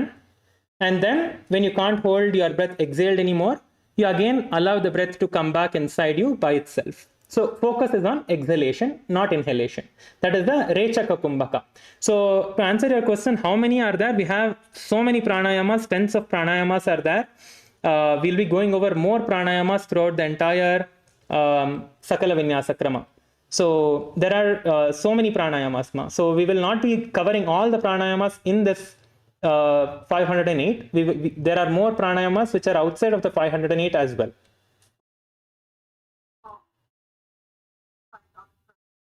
For a second one, you concentrate on the exhale. Yes. You don't need to hold it. Then after you hold it, you let it inhale, generate it automatically. Yes. Correct. That's perfect. Yes. That's perfect, ma. Yes. ஐயா சொல்லுங்க ஐயா, கைலாச திருவண்ணாமலை சொல்லுங்க ஐயா. உங்க voice கேட்க மாட்டேங்குது, நீங்க பேசுறது வந்து கேட்க மாட்டேங்குது. மைக்ல ஏதோ பிரச்சனை இருக்குன்னு நினைக்கிறேன். அங்க ஹால் வாலண்டியர்ஸ் யாராச்சும் இருக்காங்கன்னா அம்மா கிட்ட சொல்றீங்களா? If they can come and help. கேட்க மாட்டேங்குதுங்க, நீங்க பேசுறது எனக்கு கேட்க மாட்டேங்குது. இல்ல யாராச்சும் டைப் பண்ணி கூட அமுச்சு விடலாம். யாராச்சும் ஏதாச்சும் ஐயாக்கு இருக்கிற கேள்வியை வந்து டைப் பண்ணி கூட ஜூம் சாட்ல அமுச்சு விடலாம். லாஸ்ட் இன்னொரு 2 நிமிஷம் இருக்கு. ஸோ யாராச்சும் ஐயாவோட கேள்வி டைப் பண்ணி அமுச்சு விட முடிஞ்சிச்சுன்னா நான் படிச்சுட்டு நான் ஆன்சர் பண்றேன். ஸோ மைக் வேலை செய்ய மாட்டேங்குதுங்க ஐயா, மைக்ல ஏதோ பிரச்சனை இருக்குன்னு நினைக்கிறேன். If anyone has any questions, you can come up to the mic and you can ask. We have last 2 minutes.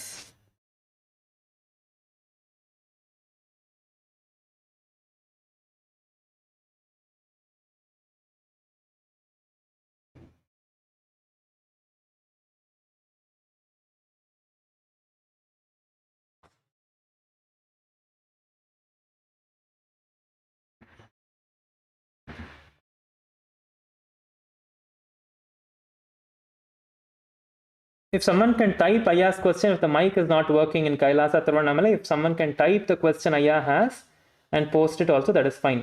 No, we cannot hear Kailasa Thiruvannamalai, we cannot hear. There is some issue with the mic, I think. Please type Aya's question and also post it. I can answer the question.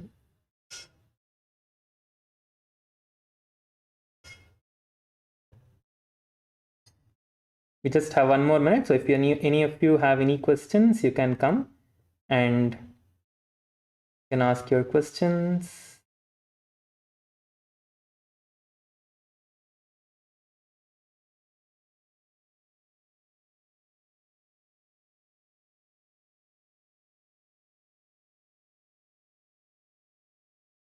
Yes, so with this, we'll be concluding with the Purna Mantra. So once the questions comes from Kailasa Thiruvannamalai, we will answer the question. Ma from Kailasa LA, we will take another question tomorrow. Ma, I think you have another question, but I'll take your question tomorrow from Kailasa LA. We'll answer your question tomorrow again, Ma. Sorry for the sorry for not being able to answer your question today, as the time is not enough. We will answer your question again tomorrow. So with this, let us conclude with the Purna Mantra. Please sit straight with your head, neck and spine in a straight line. Kailasa Thiruvannamalai, நான் உங்களோட கேள்வி Purna Mantra அப்புறமா answer பண்றேன். Please sit with your head, neck and spine in a straight line. Bring your hands in front of your heart center. Let us offer our gratitude to the Supreme Pontiff of Hinduism, Bhagavan Sri Nithyananda Paramashhivam, and conclude with the Purna Mantra. Om Purnamadah Purnamidam Purnat Purnamudachyate Purnasya Purnamadhaya Purnamevavashishyate. Om Shanti Shanti Shantihi. Hari Om Tat Sat Sarvam Bhagavat Sri Nithyananda Paramashiva Padukarpanamastu. Om Nithyanandam. Thank you everyone. Nithyanandam. Requesting all of you to please quickly gather back for the puja. Please change and gather back. கைலாச திருவண்ணாமலை நான் உங்களோட கேள்வியை படிச்சுட்டு இருக்கேன். Okay, so ஐயா நான் explain பண்ணுறேங்க ஐயா. So உத்தியான பந்தம் அப்படின்னா வந்து உங்களோட நீங்கள் மூச்சை உள்ளே இழுத்துட்டு நீங்கள் வெளியில் விட்டதுக்கு அப்புறமா நீங்கள் வந்து உங்களோட வயிறை வந்து உள்ளே இழுக்கிறது, சக்கிங் யுவர் ஸ்டமக் அப்படின்னா உங்களோட வயிறை வந்து உள்ளே இழுக்கிறது வந்து உத்தியான பந்தம். சரிங்களா? ஸோ திஸ் இஸ் த உத்தியான பந்தம். ஸோ நீங்கள் மூச்சை ஃபுல்லாக வெளியில் விட்டுட்டு உங்களோட வயிறை வந்து உள்ளே இழுக்கிறது வந்து உத்தியான பந்தம். அதுக்கப்புறமா மூலபந்தம் பார்த்தீங்கன்னா, மூலபந்தம் வந்து உங்களோட பட்டக்ஸ் வந்து நீங்கள் டைட் பண்ணுறது. நீங்கள் வந்து உங்களோட பட்டக்ஸை நீங்கள் வந்து உட்காரும்போது நீங்கள் உங்களோட அந்த ஃபுல் ரீஜன் அந்த இடத்த நீங்கள் வந்து கான்ட்ராக்ட் பண்ணி பிடிச்சிக்கணும், மீன்ஸ் டைட் பண்ணி நீங்கள் பிடிச்சிக்கணும். அதுதான் வந்து மூலபந்தம். ஸோ இதுதான் வந்து 2 பந்தம். நான் ஜாலந்தர பந்தம் முதல் பந்தம் பற்றி நான் சொல்லிடுறேன். ஜாலந்தர பந்தா வந்து நீங்கள் உங்களோட சின் மூஞ்சை வந்து நீங்கள் கீழே கொண்டு வந்து உங்களோட நெஞ்சுக்கிட்ட நீங்கள் கொண்டு வரணும். இதுதான் வந்து ஜாலந்தர் பந்தம்ங்கய்யா. புரிஞ்சுதுங்களா? எஸ், நன்றிங்க ஐயா, நன்றி. Nithyanandam. Yes, thank you everyone. Nithyanandam, please gather back for the puja in another 18 minutes. Thank you, Nithyanandam.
Nityananda Paramashivoham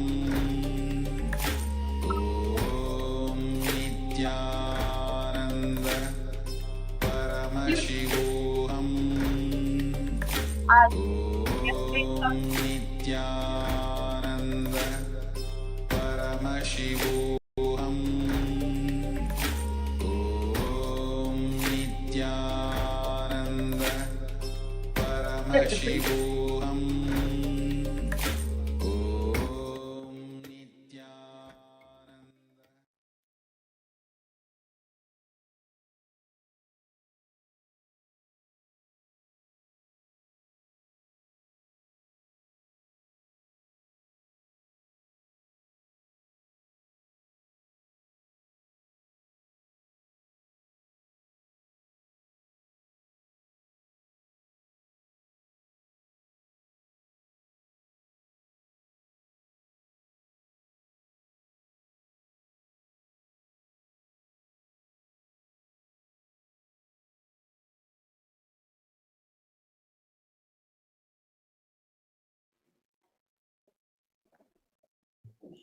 Nityanandam, we will now be beginning the Pratyakshapada Puja and Shiva Puja, requesting all the participants to please settle down.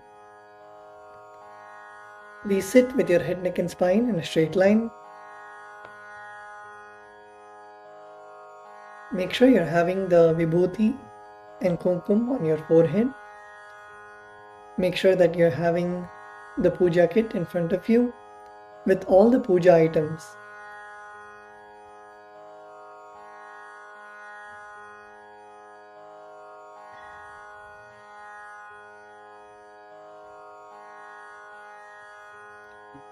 Please close your eyes. Inhale deeply and exhale. Inhale deeply again and exhale. Feel Swamiji's presence in your Anandagandha. Feel Swamiji's presence in the Guru Padukas, radiating from the Guru Padukas. Visualize Swamiji in front of you, blessing you. Come to a space of deep gratitude in your inner space. The Pada Puja and Paramashiva Puja are is the most intimate time with Bhagavan Paramashiva and with Swamiji.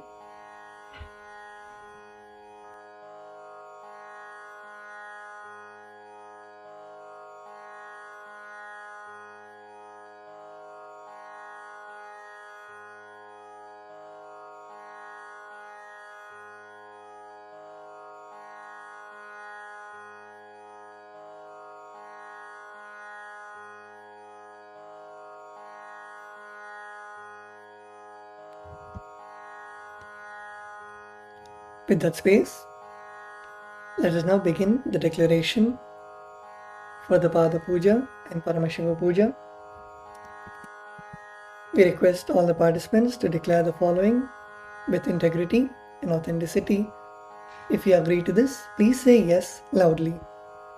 I authentically cognize, which is internally process, understand and declare the truth that the cosmic energy exists. Yes. I authentically cognize, which is internally process, understand and declare the truth that Swamiji, Bhagavan Nityanandeshwara Paramashiva, Devi Nityanandeshwari Paramashiva Shakti, the Guru Padukas,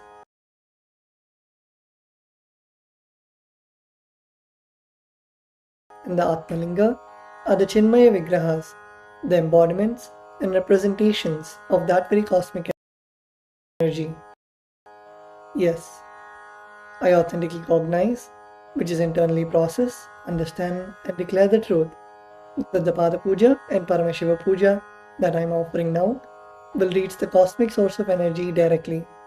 Yes, I authentically cognize, which is internally process, understand and declare the truth of Soham Asmi, that even when I worship, I am Him. Yes. Now, in the Sadguru Vandanam, we offer our gratitude to our Guru, our beloved Swamiji. The meaning of the mantra we are now going to chant is, I surrender to that Guru who is the eternal bliss, the bestower of supreme happiness, the one who is the embodiment of wisdom, who is beyond duality, who is omnipresent, to whom the supreme goal is giving the enlightenment experience, who is eternal, pure, and unshakable, who is the silent spectator of all thought processes, who is beyond emotions, and the one who is without the three qualities called Sattva, Rajas, and Tamas. Now please take some flowers in your hands and close your eyes and offer the flowers at Swamiji's Padukas at the end of the mantra. Nityanandam Paramasukadam Kevalam Jnanamurtim Dvandvatitam Gagana Sadrisham Tattvamasyaadilaksham Em Nityam Nivamachalam Sarvadhi Sakshi Bhutam Bhavatitam Trigunarahitam Sadgurum Tam Namami. The next offering is the Guru Parampara Vandanam, where we offer our gratitude to the eternal lineage of all the Gurus, the enlightened masters. The meaning of the mantra we are now going to chant is, I surrender to the lineage of all the enlightened masters, which has Bhagavan Nityanandeshwara Paramashiva as the beginning, Devi Nityanandeshwari Paramashiva Shakti as the middle, and my master, Bhagavan Nityananda Paramashivam, as the end. Now please take some flowers in your hands and close your eyes and offer the flowers at Swamiji's Padukas at the end of the mantra. Nityanandeshwara Paramashiva Samarambham Nityanandeshwari Paramashiva Shakti Madhyamam Nityananda Pariyantam Vande Guru Paramparam. The next is the offering of the Arunagiri Yogeshwara Vandanam. In the Arunagiri Yogeshwara Vandanam, we offer our respects and gratitude to Bhagavan Arunagiri Yogeshwara, who is the incarnation of Bhagavan Paramashiva. The meaning of the mantra we are now going to chant is, the Arunagiri Yogeshwara, who is the Lord of all beings, who has the sacred musk paste applied on his forehead, who has a glittering stick, who has worn a loin cloth on his glittering hip, who has worn the datura flower, the king cobra, and a crescent moon on his forehead. That Arunagiri Yogeshwara's presence happens. Now please take a few flowers in your hands and close your eyes and offer the flowers at Swamiji's Padukas at the end of the mantra.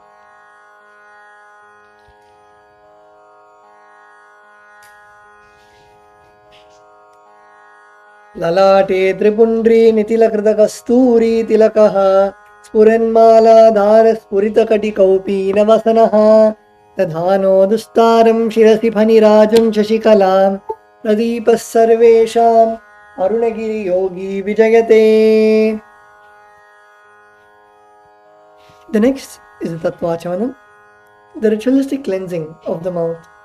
Now keeping your right hand in the Gokarna Mudra, pour an udharani of water into your right palm and sip the water from the base of your right palm. Each time the word Svada is chanted. Om Atma Tattvam Shodhayami Svadha. Om Vidya Tattvam Shodhayami Svadha. Om Shiva Tattvam Shodhayami Svadha. Now with the base of your right hand thumb, wipe your lips twice from the right to the left. Om Ham Hridayaya Namaha. Wash your hands with an udharani of water.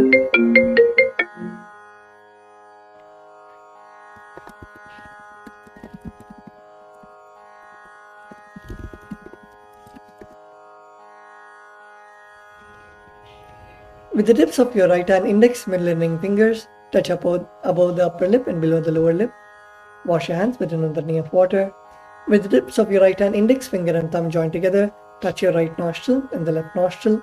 With the tips of your ring finger and thumb joined together, touch your right eye, right ear and left ear. Wash your hands with an udharani of water. With the tips of your little finger and thumb joined together, touch your navel center, the right chest and left chest, with all 5 fingers joined together. That's the top of your head, right shoulder, left shoulder, and the heart center. Wash your hands with an udrani of water. The next is Shukla Varadram. We chant this mantra invoking the energy of Mahaganapati, the Lord of spontaneous completion and the remover of obstacles. The meaning of the mantra we are now going to chant is, I meditate upon Lord Ganesha, who is clad in white garments, who is all-pervading, who is as bright colored as the moon, and who has a smiling, pleasant face, having 4 shoulders and hands, and who is the remover and pacifier of all obstacles. Now please take the akshata, the turmeric mixed rice, and a flower in your right hand. Keep both your hands as fists and tap the sides of your forehead along with the mantra. Shuklam Varadharam Vishnum Shashivarnam Chaturbhujam Prasannavadanam Dhyayet Sarva Vignopashantaye. The next is the pranayama, the regulation of the prana, the life energy. Now continue to keep the akshata in your right hand. Open your little finger, ring finger and thumb. Inhale through the left nostril by closing your right nostril with your thumb. Hold your breath by closing both the nostrils and exhale through the right nostril while we chant the Samhita mantras. Om Hom Ishanamurdhaya Namaha, Om Him Tatpurushavatraya Namaha, Om Hom Agorhridayaya Namaha, Om Him Vamadevukhyaya Namaha, Om Him Satyojatamurtaye Namaha, Om Hom Hridayaya Namaha, Om Him Shirase Namaha, Om Hom Shikaye Namaha, Om Him Kavachaya Namaha, Om Hom Netrebhyo Namaha, Om Hastraya Namaha, Om Hom Ishanamurdhaya Namaha, Om Him Tatpurushavatraya Namaha, Om Hom Agorhridayaya Namaha, Om Him Vamadevukhyaya Namaha, Om Him Satyojatamurtaye Namaha, Om Him Hridayaya Namaha, Om Him Shirase Namaha, Om Hom Shikaye Namaha, Om Him Kavachaya Namaha, Om Hom Netrebhyo Namaha, Om Hastraya Namaha, Om Hom Ishanamurdhaya Namaha, Om Him Tatpurushavatraya Namaha, Om Hom Agorhridayaya Namaha, Om Him Vamadevukhyaya Namaha, Om Him Satyojatamurtaye Namaha, Om Ham Hridayaya Namaha, Om Him Shirase Namaha, Om Hom Shikaye Namaha, Om Him Kavachaya Namaha, Om Hom Netrebhyo Namaha, Om Hastraya Namaha. The next is the Sankalpa mantra, the conscious resolution. When you make a Sankalpa in the presence of the Master, the power of the Master's presence will simply manifest it as reality. Please close your eyes.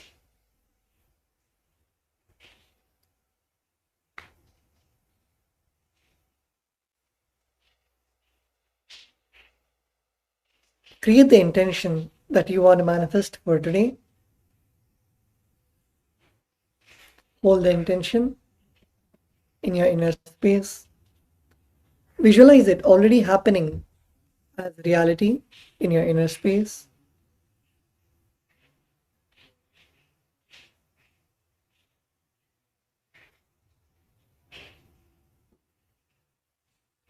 In that space, now keep the akshata in your left palm and close it with your right palm and keep both the hands on the right thigh. We will now be chanting the Sankalpa mantra. Om Namopata Samasta Duridakshayadvara Bhagavat Sri Nithyananda Paramashiva Prityartham Sri Nithyanandeshwari Paramashiva Shakti Sameta Sri Nithyanandeshwara Paramashiva Prityartham Cha Shubhe Shobhane Muhurte Adya Brahmanaha Dvitiya Parardhe Sri Shvetavaraha Kalpe Vaivasvatamanvantare Ashtavimshatitame Nitya Yuge Prathame Pade Jambudvipe Bharadavarše Bharadakhande Meroho Dakshine Parshve Shakabde Asmin Vartamane Vyavaharike Prabhavadinam Shashtyaha Samvatsaranam Madhye Vishwavasunam Samvatsare Dakshinayane Lakshmi Venkateshwara Rito Sinhamase Krishna Pakshe Dvitiyayam Shubhadito Mangalavasare Yuktayam Uttarabhadrapada Nakshatra Ganda Yoga Garaja Karana Evam Guna Visheshana Vishishtayam Asyam Shubhadito Shri Kailastonnata Dvadashanta Shyamala Pitharudha Shri Meenakshi Sundareshwara Bhinna Swarupa Parashiva Putra Ratna Kumara Gurumanya Tulyavatara Shri Parvati Stanyapana Labda Divya Jnana Vishruta Sakala Nigama Kamasara Bhuta Dravida Veda Pravatre Srimad Paramashiva Karuna Samadhikata Mukta Maya Chaturashrayana Giyamana Chatra Chamara Shri Chinna Kahaladi Samasta Virada Valyalankrita ज्ञानविज्ञानचक्रवर्ती सर्वजनसङ्गसद्यो निर्वाणदीक्षाव्यापवर्गवर्ष विश्रानजीमूत परमतकल्पकेसरी शैवसिद्धान्तस्थापनाचार्य श्रीराजादिराजपाण्ड्यमहाराजगुरु क्षपनशाक्यादिमहान्धकारनिवारणज्ञानभानु वीक्षणानर्हार्हध्वजोच्छेदनपूर्वक श्रीमद्वृषभध्वजस्तापक शैवसमयकर्त्रे सर्वज्ञपीठारूढ श्रीजगद्गुरु श्रीज्ञानसम्बन्धदेशिकस्वामि वागीशसुन्दरमाणिक्यवाचकस्वामिनाम् अवतारभूत श्रीज्ञानसम्बन्धस्वामि पुनरुद्धृत श्यामलापीठ सर्वज्ञपीठ तृणवत्युत्तरद्विशततमगुरुमहासन्निधान अरुणगिरियोगीश्वर परम्परागत अरुणाचल सर्वज्ञपीठ गुरुमहासन्निधान कैलास परम्परागत काञ्ची कैलास सर्वज्ञपीठ त्रयस्त्रिंशदुत्तरद्विशततमगुरुमहासन्निधान नित्योत्सव नित्यमङ्गल नित्यकल्याण नित्यरजित कैलास परम्परागत आदिकैलास नित्यानन्दपीठ महासंस्थान महासिंहासनपीठ कर्त्रे साक्षात् श्री परमशिव समुद्भूत कैलास परम्परागत वैवस्वतमनु इक्ष्वाकु हरिश्चन्द्र भगीरथ श्रीरामचन्द्र शूरसेन इत्याद्यनवच्छिन्न सार्वभौम चक्रवर्ति परम्परागत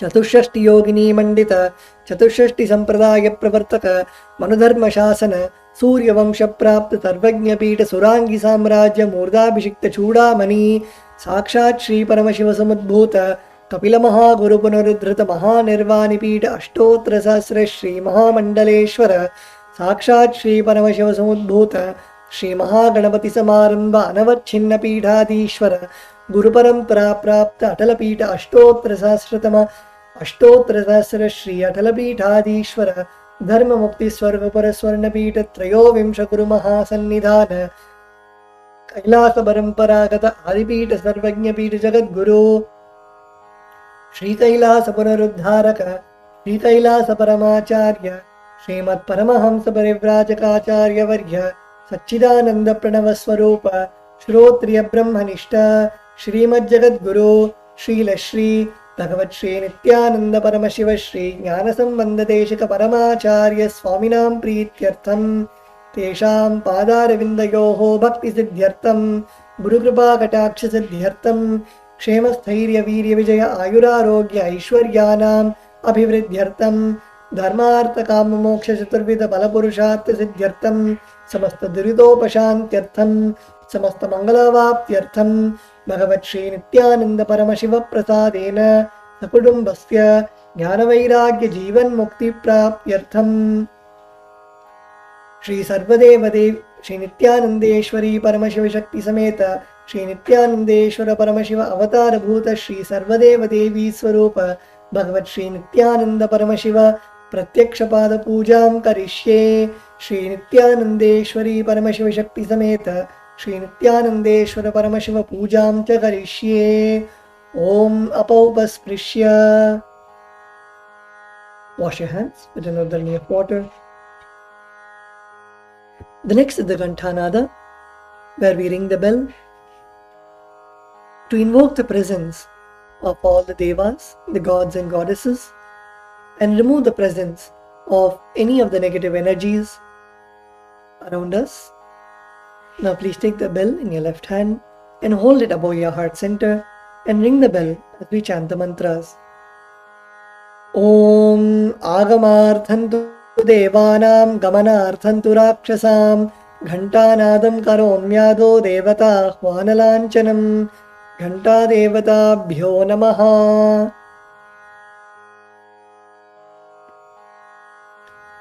The next is the Manasa Puja, the internal worship. Please close your eyes. Visualize Swamiji in your heart center, in your inner space. Visualize the Manasa Puja happening in your inner space. The meaning of the mantra is, what seed can I offer to the Master except my heart? I offer the gratitude flowing as nectar to wash his feet and to rinse his mouth. I offer my mind itself as the arghya, the bouquet. To my Master, who is the very cosmos, what clothing can I offer except the space?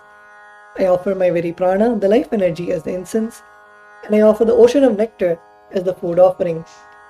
The principle of unstruck perennial sound is to be offered as the bell, the air as the chamara, the sahasrara as the umbrella, the principle of sound as the music, the actions of the senses, and also the vagaries of the mind as the dance. All the 7 chakras, along with the Sushumna Nadi, is to be offered as the flower garland. The different kinds of flowers with which the Guru should be worshipped are the guilelessness, freedom from the ego, freedom from suffering when your desires are not fulfilled, freedom from arrogance, freedom from ignorance, freedom from deceit, freedom from hatred, freedom from agitation, freedom from jealousy and greed. And the Guru should also be worshipped with the flowers of non-violence, mastery over the senses, compassion, forgiveness, and enlightenment. Now please take a few flowers in your hands and place your hands in the Kurma Mudra. Close your eyes and offer the flowers at Swamiji's Padukas.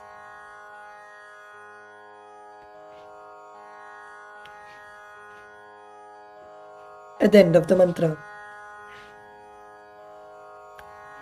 Om Hritpadmamasanam Dadyat Sahasrarachyutamritaihi Padyam Charanayor Dadyat Manastu Argyam Nivedayet Tena Amritena Achamaniyam Snaniyam Tera Chasmritam Akashatattvam Vastram Syat Gandhasyat Gandhatatvakam Chittam Prakalpayet Pushpam Dhupam Pranan Prakalpayet Tejastatvam Jadipartham Naivedyam Syat Sudham Buddhi Anahadadhvanir Ghanta Vayutattvam Chachamaram Sahasraram Bhavet Chatram Shabdatattvam Chakitakam Nrityamindriya Karmani Chanchalyam Manasastatha Sumekhalam Padmamalam Pushpam Nana Vidam Tatha Amayadyair Bhava Pushpaihi Archayed Bhava Gocharam Amayam Anahankaram Aragam Amadam Tatha Amohakam Adambam Cha Advesha Akshobakau Tatha Amatsaryam Alobham Cha Dashapushpam Vidurbudaha Ahimsa Paramam Pushpam Pushpam Indriya Nigraha Daya Pushpam Kshama Pushpam Jnana Pushpam Cha Panchamam Idi Panchadashair Bhava Pushpaihi Sampujayed Bhagavantam Sri Nityananda Paramashivam. The next offering is Upachara Puja, the external worship. The first is the asana, the offering of seat to the master. The meaning of the mantra we are now going to chant is, O the one who resides in all the beings, the one who is the very soul of all beings, I offer this seat to you. I surrender, I surrender. Now please take some flowers and akshata in your hands and offer it at Swamiji's Padukas along with the mantra. Asanam Om Sarvabhutantarasthaya Sarvabhutantaratmane Kalpayamyupaveshartham Asanam Te Namo Namaha. Om Hrim Idam Suvarnasanam Sarvadeva Devi Swarupaya Bhagavate Sri Nityananda Paramashivaya Namaha. The next offering is Swagatam, the offering of welcoming the Master. The meaning of the mantra we are now going to chant is, O the Lord of all gods, O the one whose darshan is awaited by the gods for the fulfillment of their desires. Welcome, welcome. Today my birth, life and all deeds are fructified. The fruits of all my tapas is materialized just by welcoming you.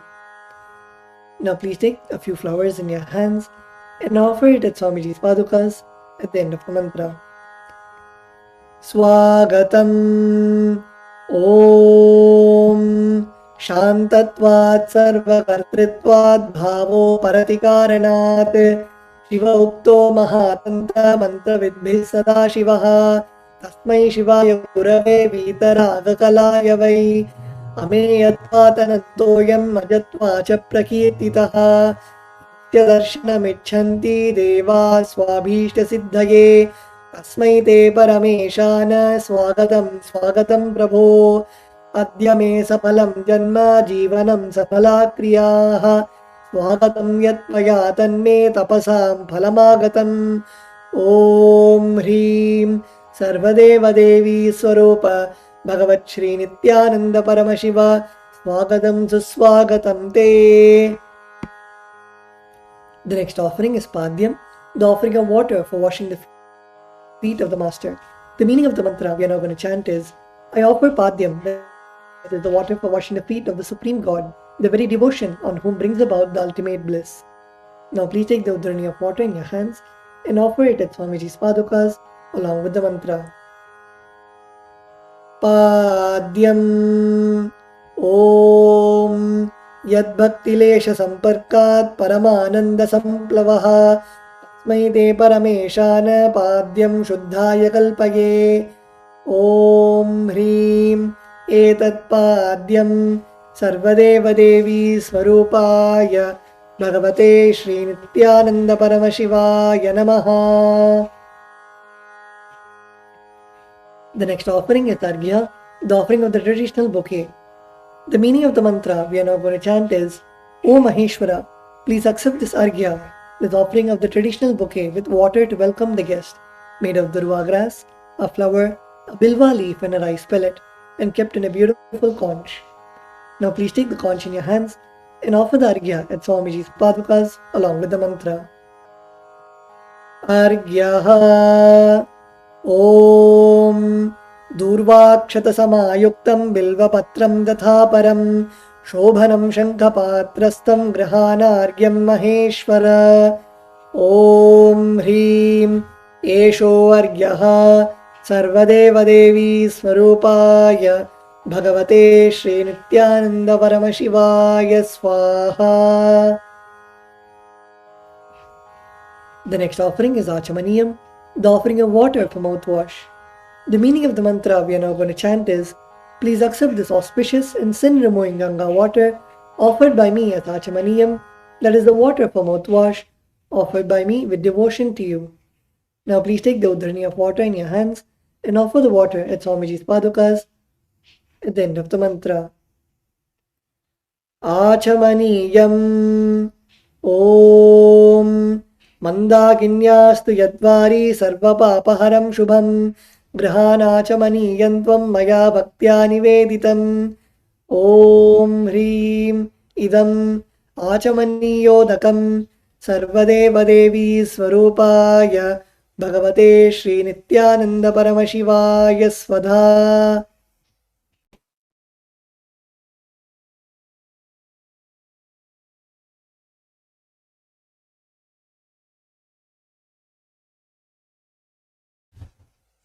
The next offering is Madhuparka, the offering of the nectarine drink. The meaning of the mantra we are now going to chant is, for the destruction of all negativities, I offer this Madhuparka, this drink which is full of nectar. Be pleased towards me, O Lord. Now please take the Madhuparka in your hands and offer it at Swamiji's padukas along with the mantra. Madhuparkaha Om सर्वकल्मषनाशाय परिपूर्णसुधात्मकं मधुपर्कमिमं देव कल्पयामि प्रसीद मे. ॐ ह्रीं एष मधुपर्कः सर्वदेवदेवी स्वरूपाय भगवते श्री नित्यानंद परमशिवाय स्वधा.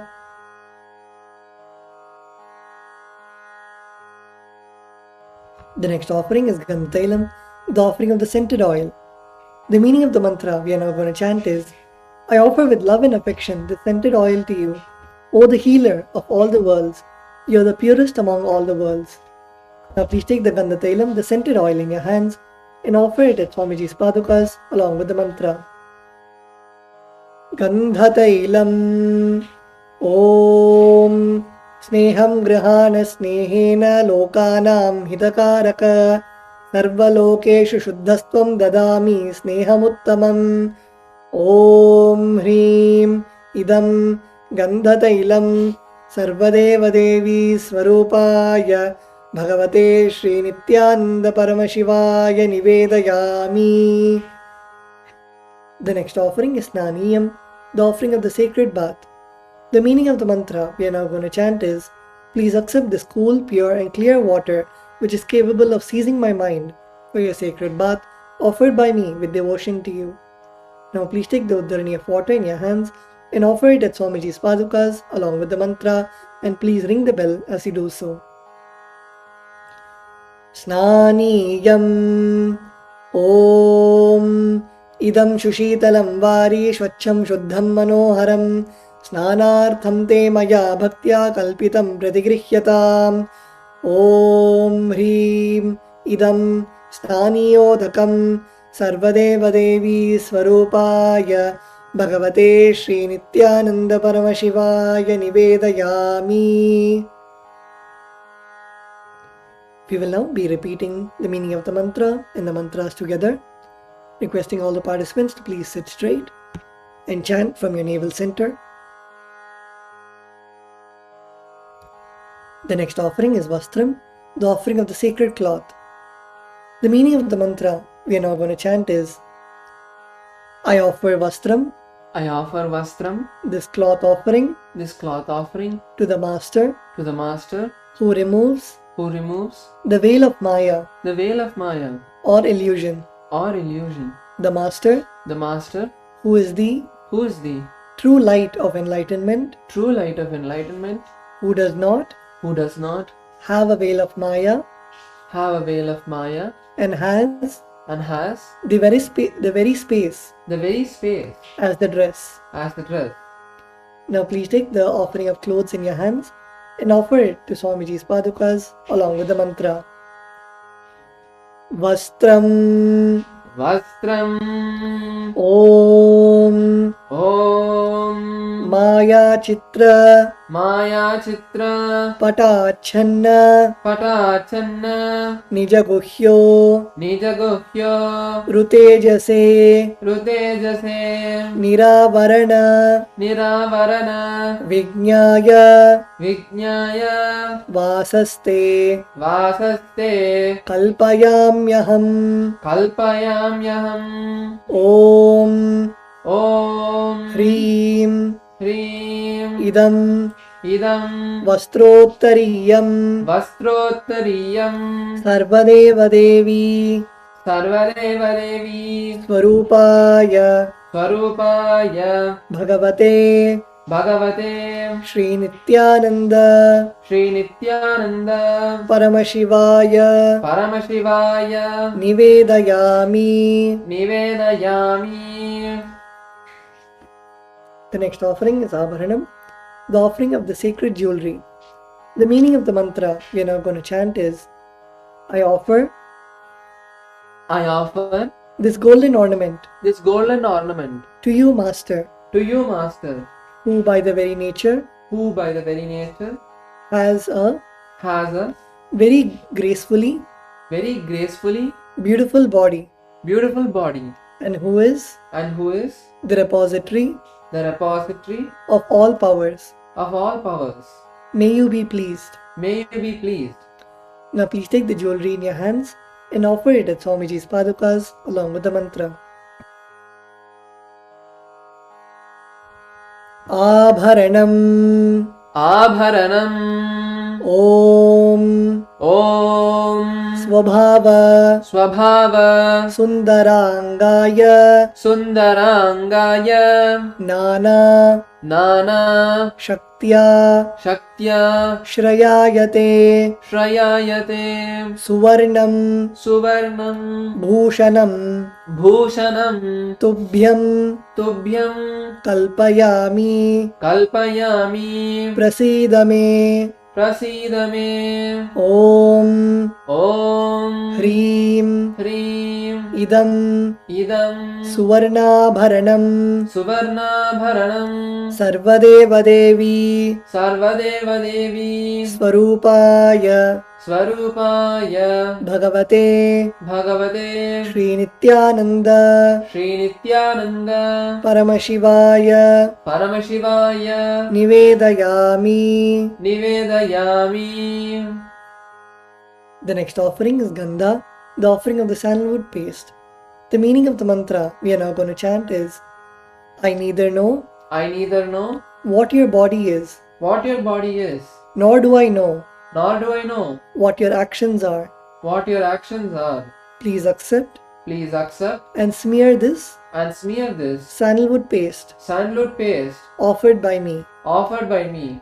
Now please take the sandalwood paste in your hands and offer it at Swamiji's padukas along with the mantra. Gandhaha Gandhaha Om Om Shariram Te Shariram Te Na Janami Na Janami Cheshtam Cheshtam Naivacha Naivacha Naivacha Naivacha Maya Niveditan Maya Niveditan Gandhan Gandhan Pratigrihya Pratigrihya Vilipyatam Vilipyatam Om Om Hrim Hrim Esha Gandhaha Esha Gandhaha Sarvadeva Devi Sarvadeva Devi Swarupaya Swarupaya Bhagavate Bhagavate Sri Nityananda Sri Nityananda Paramashivaya Namaha. Paramashivaya Namaha. The next offering is Pushpam, the offering of the fragrant flowers.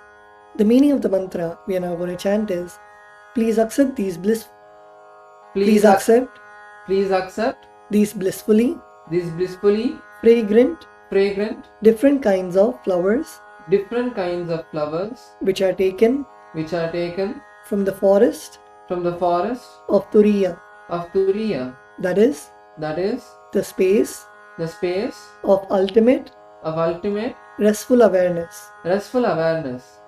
Now please take the flowers smeared with sandalwood paste in your hands and offer the flowers at Swamiji's padukas along with the mantra. Pushpam Pushpam Om Om Turiyavana Turiyavana Sampannam Sampannam Nana Guna Nana Guna Manoharam Manoharam Ananda Ananda Saurabham Saurabham Pushpam Pushpam Grihyatam Grihyatam Idamuttamam Idamuttamam Om Om Hrim Hrim Etani Etani Sachandana Sachandana Pushpani Pushpani Sarvadeva Devi Sarvadeva Devi Swarupaya Swarupaya Bhagavate Bhagavate Sri Nityananda Sri Nityananda Paramashivaya Vaushate. Paramashivaya Vaushate. The next offering is Bilva Patram, the offering of the Bilva leaves.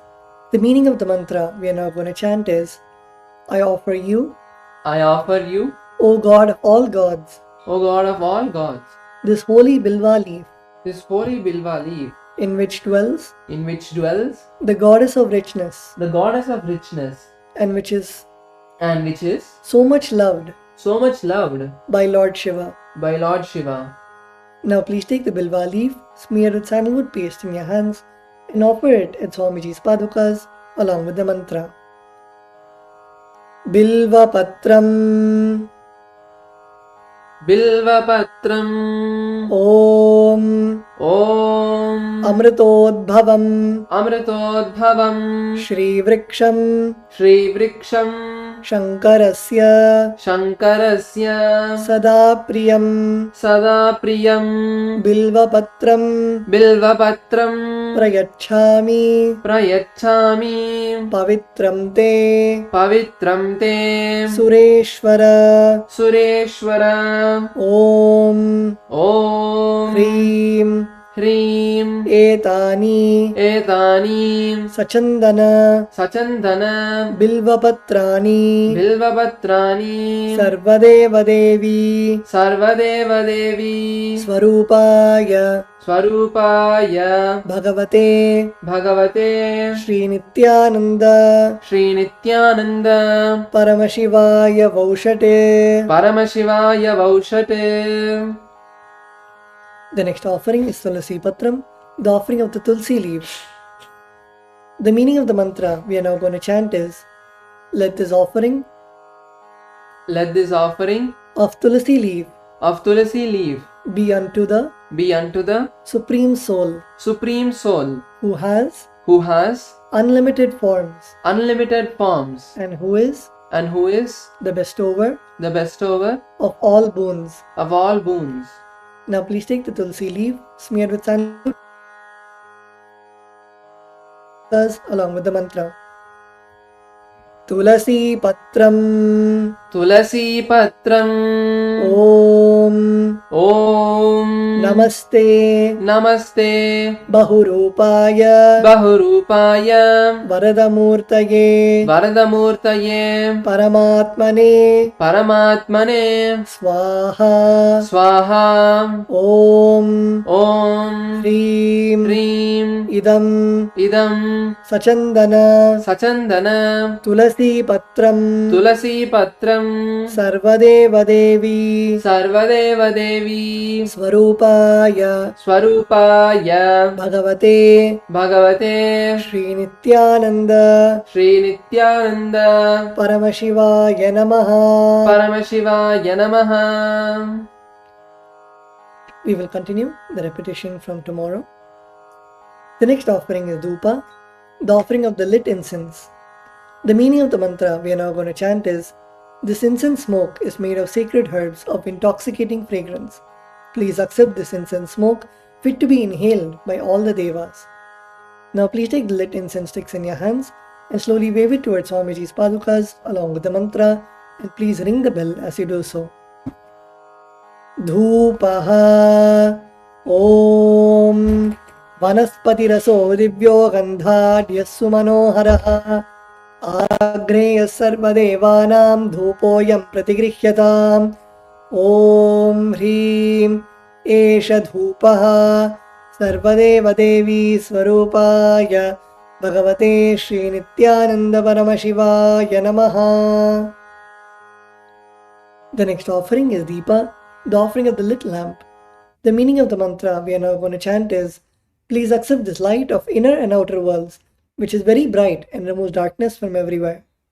Now please take the lit lamp in your hands and slowly wave it towards Swamiji's padukas along with the mantra, and please ring the bell as you do so. Deepaha Om Suprakasho Mahadeepaha Sarvatastimiراpaha Sabhahyabhyantara Jyotir Deepoyam Pratigrihyataam Om Hrim Esha Deepaha Sarvadeva Devi Swarupaya Bhagavate Sri Nityananda Paramashivaya Namaha. The next offering is Naivedyam, the offering of food. The meaning of the mantra we are now going to chant is, these different kinds of food offerings are prepared from sweetener and other ingredients. O Lord, please accept this food offering prepared by me with devotion. Now please take the udrani of water and hover it clockwise over the Naivedyam and offer the water at Swamiji's padukas along with the mantra, and please ring the bell as you do so. Naivedyam Om Naivedyam Vividam Deva Sharkara Divinirmitam Maya Niveditam Bhaktya Grahana Parameshwara Om Hrim Idam Shopakarna Naivedyam Sarvadeva Devi Swarupaya Bhagavate Sri Nityananda Paramashivaya Nivedayami. The next offering is Paniyam, the offering of water for drinking. The meaning of the mantra we are now going to chant is, O God, the Lord of all demigods, the one who bestows deep fulfillment upon us, please accept this water full of infinite bliss. Now please take uddarani of water in your hands and offer it at Swamiji's padukas along with the mantra. Paniyam Om Samastadeva Devesha Sarvatriptikaram Param Akhandananda Sampurnam Grahana Jalamuttamam Om Hrim Idam Panarthodakam Sarvadeva Devi Swarupaya Bhagavate Sri Nithyananda Paramashivaya Namaha. The next offering is Punarachamaniyam, the offering of water for drinking. The meaning of the mantra we are now going to chant is, I offer this water for washing the hands and the mouth to you, whose mere remembrance purifies everybody. Now please take the udharani of water in your hands and offer it at Swamiji's padukas along with the mantra. Punarachamaniyam Om Uchchishtamapyasuchirva yasya smaranamatrataha Shuddhimapnoti tasmai te punarachamaniyakam Om Hrim Idam Punarachamaniyodhakam Sarvadeva Devi Swarupaya Bhagavate Sri Nithyananda Paramashivaya Swaha. The next offering is Aratrikam, the offering of Arati to the Master. Now please take the lit camphor in your hands and slowly wave it towards Swamiji along with the mantra, and please ring the bell as you do so. Aratrikam Om Hrim Esha Deepamala Sarvadeva Devi Swarupaya Bhagavate Sri Nithyananda Paramashivaya Namaha. Om Sangrahanyeshtyaya Jate Imam Janatagum Sangrihaniti Dvadasharatni Rashana Bhavati Dvadashamasa Samvatsaraha Samvatsarameva Varundhe Maunji Bhavati Urgvai Munjaaha Urjameva Varundhe Chitra Nakshatram Bhavati Chitram Va Etat Karma Karpura Gauram Karunavataram Samsarasaram Bhujagendraharam Sada Vasantam Hridayaravinде Bhavam Bhavani Sahitam Namami Bhavam Bhavani Sahitam Namami Bhavam Bhavani Sahitam Namami. Aratrikam Samarpayami Bhagavat Sri Nithyananda Paramashiva Charana Kamalebhyo Namaha. The next offering is Pushpanjali, the offering of the fragrant flowers. The meaning of the mantra we are now going to chant is, Guru is the Brahma, who is the source of creation of the universe, Vishnu, who is the source of sustenance of the universe, and Shiva, who is the source of rejuvenation of the universe. Guru is all the three put together in a single form. I surrender to that Guru. I surrender to the Guru, who is omnipresent and who has also given me a glimpse of his experience. I surrender to the Guru, who has with the brush of wisdom opened my eyes blinded by ignorance. I surrender to the Guru, who by giving the knowledge about the self has burnt my karmic baggage of so many births. I surrender to the Guru, who is the Lord of the cosmos, who is the Guru of the cosmos. My soul is the same soul which is in all the beings. I surrender to Dakshinamurti, the primal Guru, who manifests himself differently in the form of Ishvara, Guru, and Atman or the Self. I surrender to that Guru who is the eternal bliss, the bestower of supreme happiness, the one who is the embodiment of wisdom, who is beyond duality, who is omnipresent, to whom the supreme goal is giving the enlightenment experience, who is eternal, pure, and unshakable, who is the silent spectator of all thought processes, who is beyond emotions, and the one who is without the three qualities called Sattva, Rajas, and Tamas. Now please take a few flowers in your hands and close your eyes and offer the flowers at Swamiji's padukas at the end of the mantra. Pushpanjalihi Gurur Brahma Gurur Vishnuhu Gurur Devo Maheshwaraha Guru Sakshat Param Brahma Tasmai Shri Gurave Namaha. Akhanda Mandala Karam Vyaptam Yena Characharam Tatpadam Darshitam Yena Tasmai Shri Gurave Namaha. Ajnanatimirandasya Jnananjanashalakaya Chakshurunmilitam Yena Tasmai Shri Gurave Namaha. Anek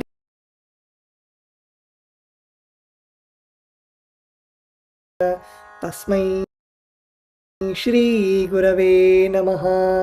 मन्नाथ Shri जगन्नाथो मद्गुरु Shri जगद्गुरुः ममात्मा सर्वभूतात्मा तस्मै श्री गुरवे नमः।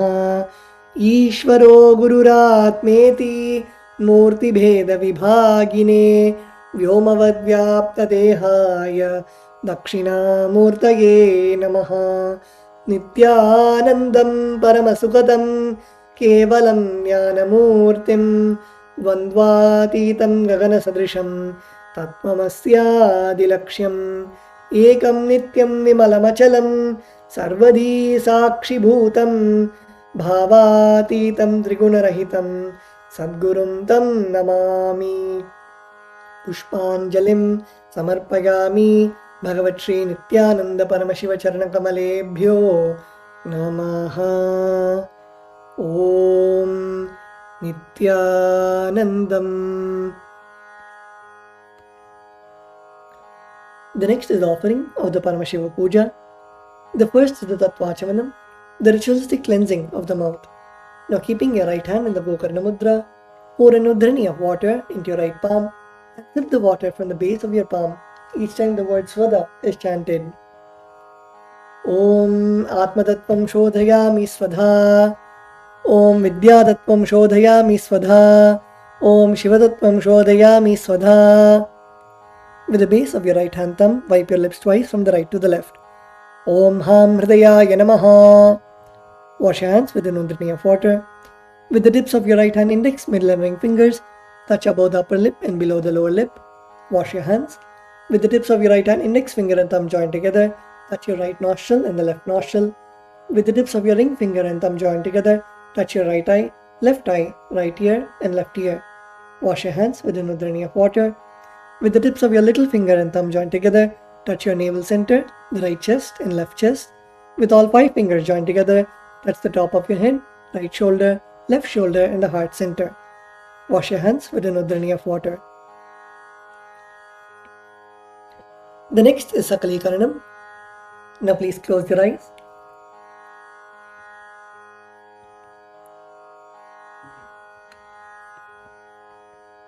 Sakalikaranam is the process in which we invoke Bhagavan Paramashiva within our body parts,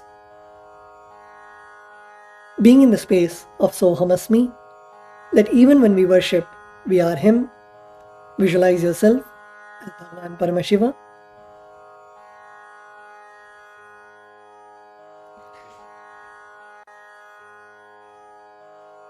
In that space, let us now begin the Sakalikaranam. Using your left hand, wipe the front and back of your right hand, and using your right hand, wipe the front and back of your left hand twice. Om Hastraya Namaha. Now bring your hands in a Namaskara Mudra in front of your third eye and visualize that they are being drenched with the nectar oozing out of your third eye. Om Ham Shaktage Vaushate. Now keeping your hands together with your palms facing towards you, touch your thumbs to the center of your respective palms. Om Ham Shivasanaya Namaha. Om Ham Shivamurtage Namaha. Now with the tip of your thumbs, touch the tip of your little finger and move your thumbs down towards the base of your little finger.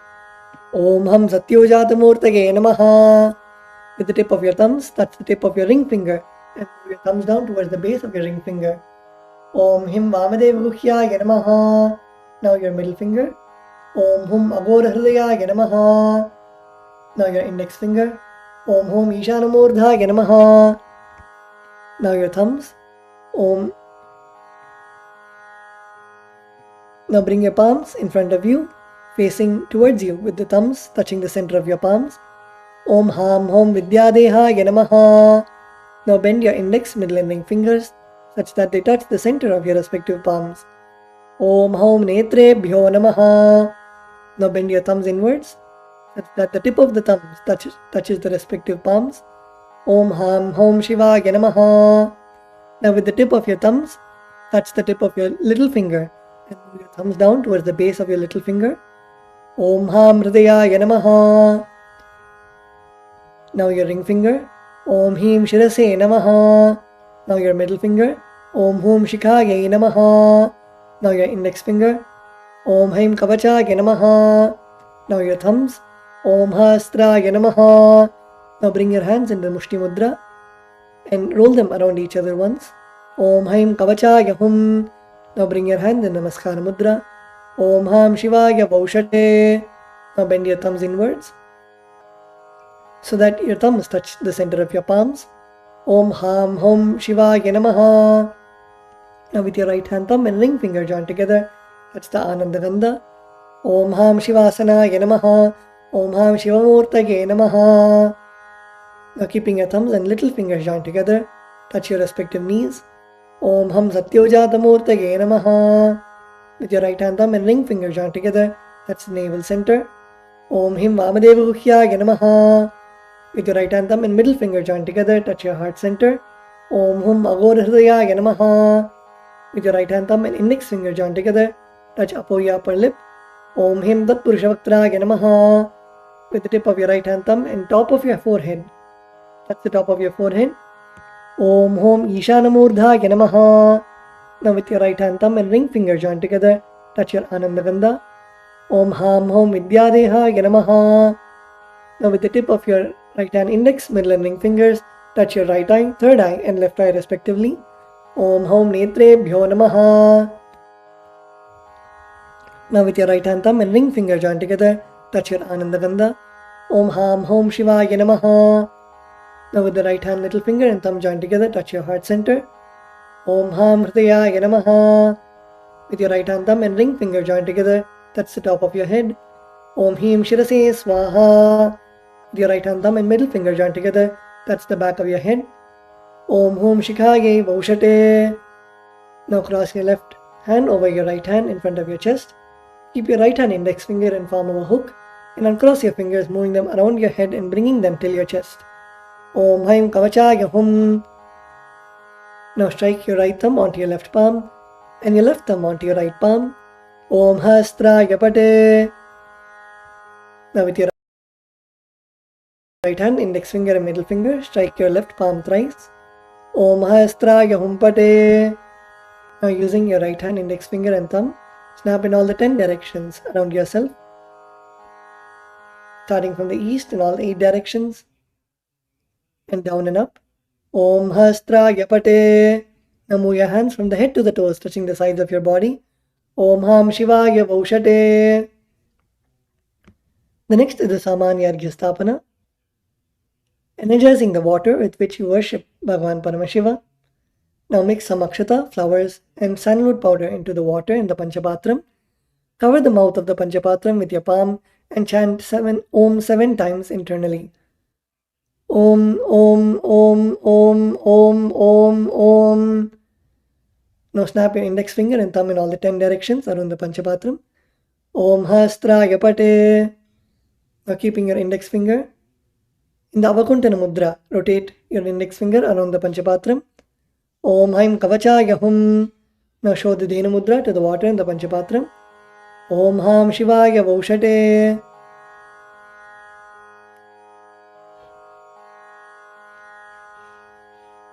The next is the Avahana. Please close your eyes and visualize Bhagavan Paramashiva in your inner space.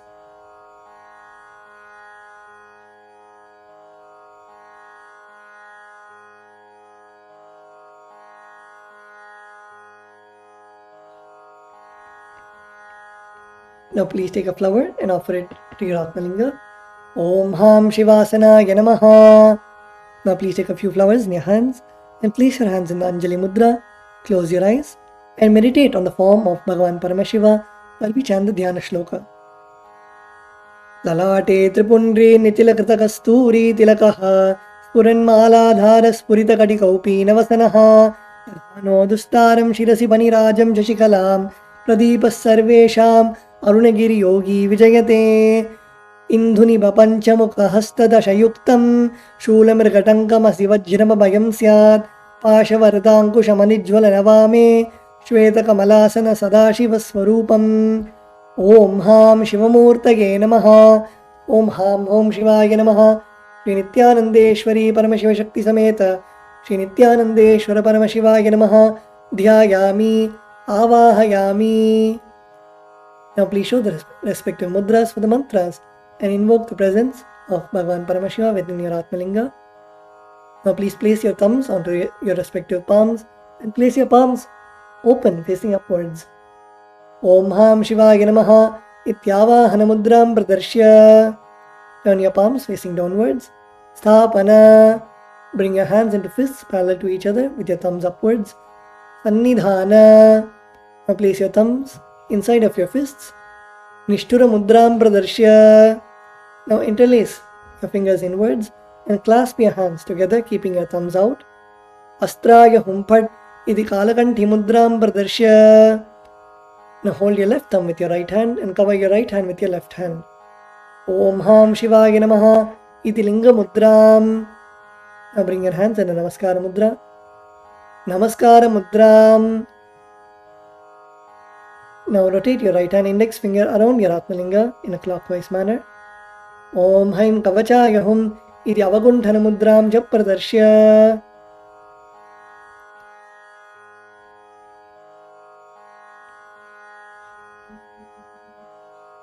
The next is Upachara Puja. The first is the asana. Now please take some akshata in your hands and offer it to Bhagavan Paramashiva along with the mantra. Om Ham Hom Shivaya Namaha Sri Nithyanandeshwari Paramashiva Shakti Sameta Sri Nithyanandeshwara Paramashivaya Namaha Asanam Samarpayami.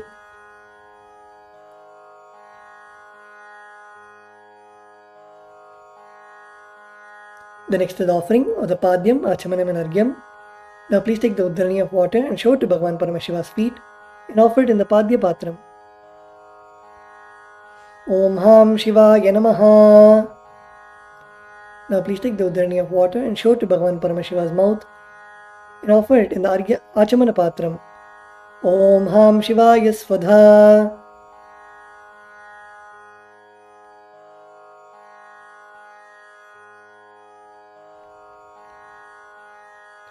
Now please take the Uddharani of water and show it to Bhagavan Paramashiva's crown and offer it in the Argya Patram. Om Ham Shivaya Swaha Sri Nithyanandeshwari Paramashiva Shakti Sameta Sri Nithyanandeshwara Paramashivaya Namaha Padya Achamana Dattva. The next offering is Snaniyam, the offering of the sacred bath.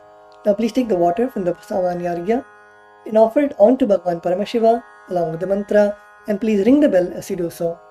Om Ham Hom Shivaya Namaha Sri Nithyanandeshwari Paramashiva Shakti Sameta Sri Nithyanandeshwara Paramashivaya Namaha Snanam Samarpayami. Now please take the Uddharani of water and show it to Bhagavan Paramashiva's mouth and offer it in the Achamana Patram. Om Ham Shivaya Svadha Snananantaram Achamaniyam Samarpayami. The next offering is Vastram, the offering of fresh clothes to Bhagavan Paramashiva and Paramashiva Shakti. Now please take some akshata, the turmeric mixed rice, and offer it to Bhagavan Paramashiva along with the mantra. Om Ham Hom Shivaya Namaha Sri Nithyanandeshwari Paramashiva Shakti Sameta Sri Nithyanandeshwara Paramashivaya Namaha Vastre Ygnopavita Uttari Abharanartam Akshatan Samarpayami. The next offering is Gandha, the offering of the sandalwood paste. Now please take the sandalwood paste in your right hand ring finger and offer it onto Bhagavan Paramashiva, and on top of the sandalwood paste please offer the kumkum at the end of the mantra. Om Ham Hom Shivaya Namaha Sri Nithyanandeshwari Paramashiva Shakti Sameta Sri Nithyanandeshwara Paramashivaya Namaha Gandhan Dharayami Gandhasya Upari Haridra Kunkumachurnam Samarpayami. The next is the offering of the Ashtapushpa Puja, the offering of flowers to Bhagavan Paramashiva and Paramashiva Shakti.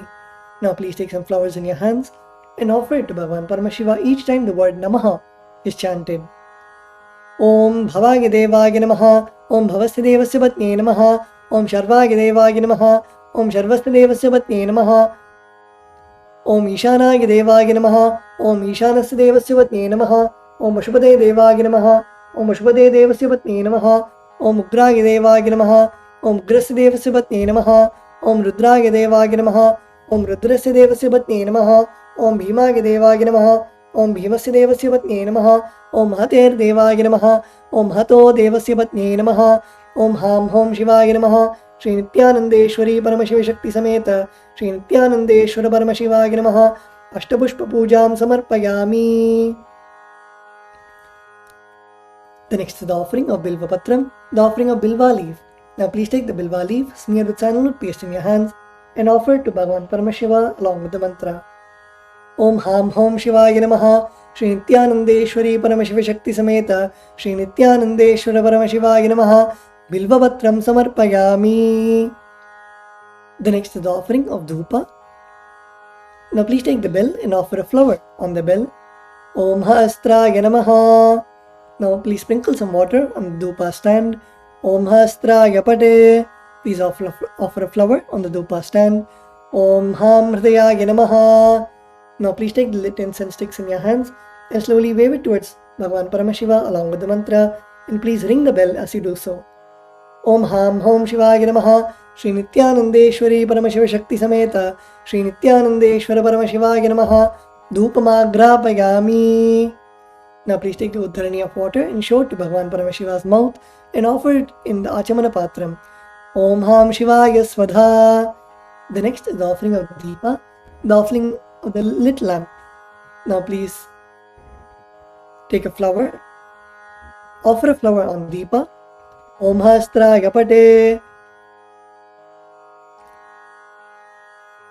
Now please sprinkle some water on the Deepa. Om Ham Hridayaya Namaha. Now please take the lit lamp in your hands and slowly wave it towards Bhagavan Paramashiva along with the mantra, and please ring the bell as you do so. Om Ham Hom Shivaya Namaha. Shri Nityanandeshwari Paramashiva Shakti Sameta Shri Nityanandeshwara Paramashivaya Namaha. Deepam Darshayami. Now please take the uddharani of water and show it to Bhagavan Paramashiva's mouth and offer it in the Achamana Patram. Om Ham Shivaya Svadha. The next offering is Naivedyam, the offering of food to Bhagavan Paramashiva. Now please sprinkle some water on the Naivedyam. Om Hastraya Pate. Please offer a flower on the Naivedyam. Om Ham Hridayaya Namaha. Now please take the uddharani of water and hover it clockwise and offer it in front of Bhagavan Paramashiva at the end of the mantra, and please ring the bell as you do so. Om Ham Hom Shivaya Namaha. Shri Nityanandeshwari Paramashiva Shakti Sameta Shri Nityanandeshwara Paramashivaya Namaha. Naivedyam Nivedayami. Naivedyanantaram Achamaniyam Samarpayami. Om Ham Shivaya Svadha. The next offering is Tambulam, the offering of the betel leaves. Now please take some akshata in your hands and offer it to Bhagavan Paramashiva along with the mantra. Om Ham Hom Shivaya Namaha. Shri Nityanandeshwari Paramashiva Shakti Sameta Shri Nityanandeshwara Paramashivaya Namaha. Tambulam Samarpayami. The next is the offering of Arati to Bhagavan Paramashiva. Now please sprinkle some water on the Karpura Arati plate. Om Hastraya Pate. Please offer a flower on the Karpura Arati plate. Om Ham Hridayaya Namaha. Now please take the Karpura Arati plate in your hand, Karpura Arati in your hands, and slowly wave it towards Bhagavan Paramashiva along with the mantra, and please ring the bell as you do so. Om Ham Hom Shivaya Namaha. Shri Nityanandeshwari Paramashiva Shakti Sameta Shri Nityanandeshwara Paramashivaya Namaha. Karpura Nirajanam Sandarshayami. Now please take a flower and hover it clockwise over the flame and offer it to Bhagavan Paramashiva. Rakshandharayami. The next offering is Pushpanjali, the offering of fragrant flowers. Now please take some flowers, durva grass and akshata in your hands and hold your hands in the Anjali Mudra and offer the flowers to Bhagavan Paramashiva at the end of the mantra. Om Ham Hom Shivaya Namaha. Shri Nityanandeshwari Paramashiva Shakti Sameta Shri Nityanandeshwara Paramashivaya Namaha. Pushpanjalim Samarpayami. The next is the Gayatri Mantra Japa. Please hold Yajñopavita and chant the Gayatri Mantra 11 times internally.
The next is the Moola Mantra Japa.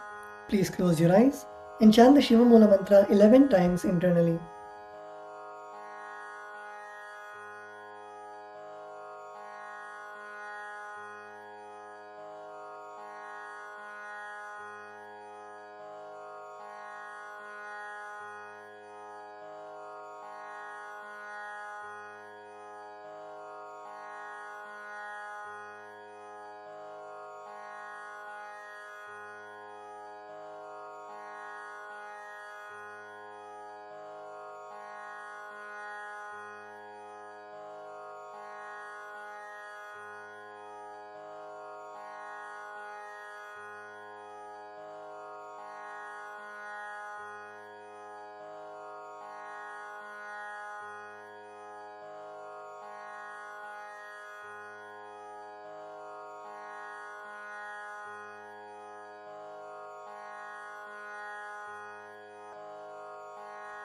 The next is the Kshama Prarthana. Now please take some flowers, durva grass and akshata in your right hand. Kshama Prarthana is where we request Bhagavan Paramashiva for forgiveness for any mistake that we have offered in the puja. Om Ham Hridayaya Namaha, Om Haim Kavachaya Hum, Om Ham Shivaya Bhushate. Now please keep your hands in the Udbhava Mudra and pour some water into your palms. And at the end of the mantra, let the water flow from your index finger to the left side of Bhagavan Paramashiva. Yat kinchit karma devesha sada sukrita dushkritam tanme shivabadasthasya bhungshak shapaya shankara shivo data shivo bhokta shiva sarvam idam jagat shivo yadiri sarvatra yashiva sohamevatu.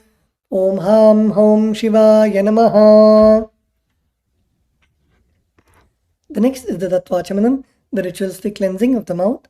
Now keeping your right hand in the Gokarana Mudra, sip the water from the base of your palm 3 times. Om Atmadattvam Shodhayami Svadha. Om Vidyadattvam Shodhayami Svadha. Om Shivadattvam Shodhayami Svadha. With the base of your right hand thumb, wipe your lips twice from the right to the left. Om Ham Hridayaya Namaha. Wash your hands with another dharani of water.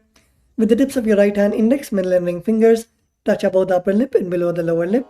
Wash your hands. With the tips of your right hand, index finger and thumb joined together, touch your right nostril, left nostril. With the tips of your ring finger and thumb joined together, touch your right eye, right ear and left ear. Wash your hands with another dharani of water. With the tips of your little finger and thumb joined together, touch your navel center, right chest and left chest. With all 5 fingers joined together, touch the top of your head, right shoulder, left shoulder and the heart center. Wash your hands with an udharani of water. With this, we come to the conclusion of the Pada Puja and Paramashiva Puja. Let us offer our gratitude at the lotus feet of our beloved Swamiji and end with the Purna Mantra. Om Purnamadav Purnamidam Purnat Purnamudachyate Purnasya Purnamataya Purnamevavashishyate. Om Shanti Shanti Shanti Harihi Om Tat Sat. Sarvam Bhagavat Sri Nityananda Paramashiva Padukarpanamastu. Om Nityanandam.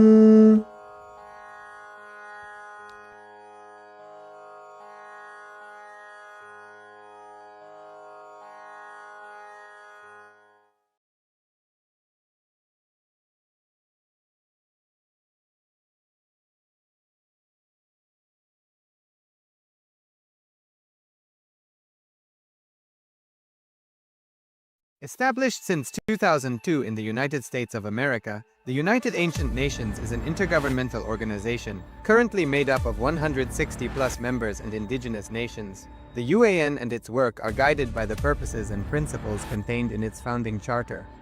The UAN is a manifestation of the profound connection amongst indigenous peoples across the world, including African, Andean, American, European, Caribbean, Oceanic, and Asian regions, rooted in shared wisdom, sustainable practices, and deep reverence for the earth. The United Ancient Nations serves as an international cultural and diplomatic organization focused on uniting indigenous cultures globally. Our governance structure is council-based without territorial claims, Led by a collective leadership through our General Secretariat, as a non-state entity with UN-style advocacy, we focus on several key areas: cultural and digital heritage preservation, indigenous diplomacy, revival of indigenous knowledge systems to solve humanity's problems, global peace, environmental preservation, health and wellness, sustained economic development, indigenous and cultural tourism. While the UAN represents numerous indigenous cultures, the United States of KAILASA serves as the first indigenous nation specifically for Hindus. KAILASA's mission is focused on the revival of the ancient enlightened Sanatana Hindu civilization with a formal governance structure including a head of state, ministers, and ambassadors. Under the leadership of SPH, Supreme Pontiff of Hinduism, BHAGAVAN Nityananda Paramashivam, KAILASA has achieved recognition as a sovereign subject of international law, possessing distinctive attributes of juridical statehood. The United States of KAILASA is the main sponsor of the proposed UAN headquarters. This initiative would bring forth an estimated $100 million in revenue for the host country through summits, conferences, tourism, and development projects. The proposed UN headquarters would represent the world's indigenous nations and peoples through its architectural design. It would blend the best of all worlds, featuring top modern architecture, the highest green building standards, and ancient Vastu architectural principles. This headquarters would serve as a central hub for indigenous diplomacy, cultural preservation, and collaborative efforts towards sustainable development and global peace. Through this initiative, we aim to create a dignified platform for indigenous leadership rooted in ancestral wisdom, cultural legitimacy, and collaborative innovation, enhancing global dialogue and regional stability. The establishment of the UAN headquarters would position a host country at the forefront of a global movement promoting indigenous wisdom while creating significant economic opportunities for the nation and its people.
Established since 2002 in the United States of America, the United Ancient Nations is an intergovernmental organization, currently made up of 160 plus members and indigenous nations. The UAN and its work are guided by the purposes and principles contained in its founding charter. The UAN is a manifestation of the profound connection amongst indigenous peoples across the world, including African, Andean, American, European, Caribbean, Oceanic, and Asian regions, rooted in shared wisdom, sustainable practices, and deep reverence for the earth. The United Ancient Nations serves as an international cultural and diplomatic organization focused on uniting indigenous cultures globally. Our governance structure is council-based without territorial claims, led by a collective leadership through our General Secretariat.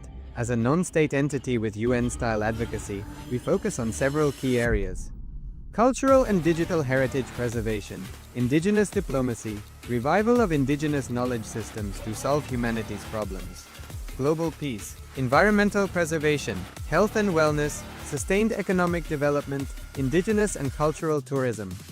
While the UAN represents numerous indigenous cultures, the United States of KAILASA serves as the first indigenous nation specifically for Hindus.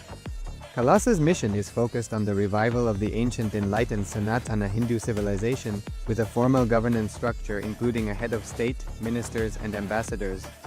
Under the leadership of SPH, Supreme Pontiff of Hinduism, BHAGAVAN Nityananda Paramashivham, KAILASA has achieved recognition as a sovereign subject of international law, possessing distinctive attributes of juridical statehood.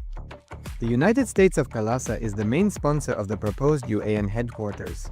This initiative would bring forth an estimated $100 million in revenue for the host country through summits, conferences, tourism, and development projects. The proposed UAN headquarters would represent the world's indigenous nations and peoples through its architectural design. It would blend the best of all worlds, featuring top modern architecture, the highest green building standards, and ancient Vastu architectural principles.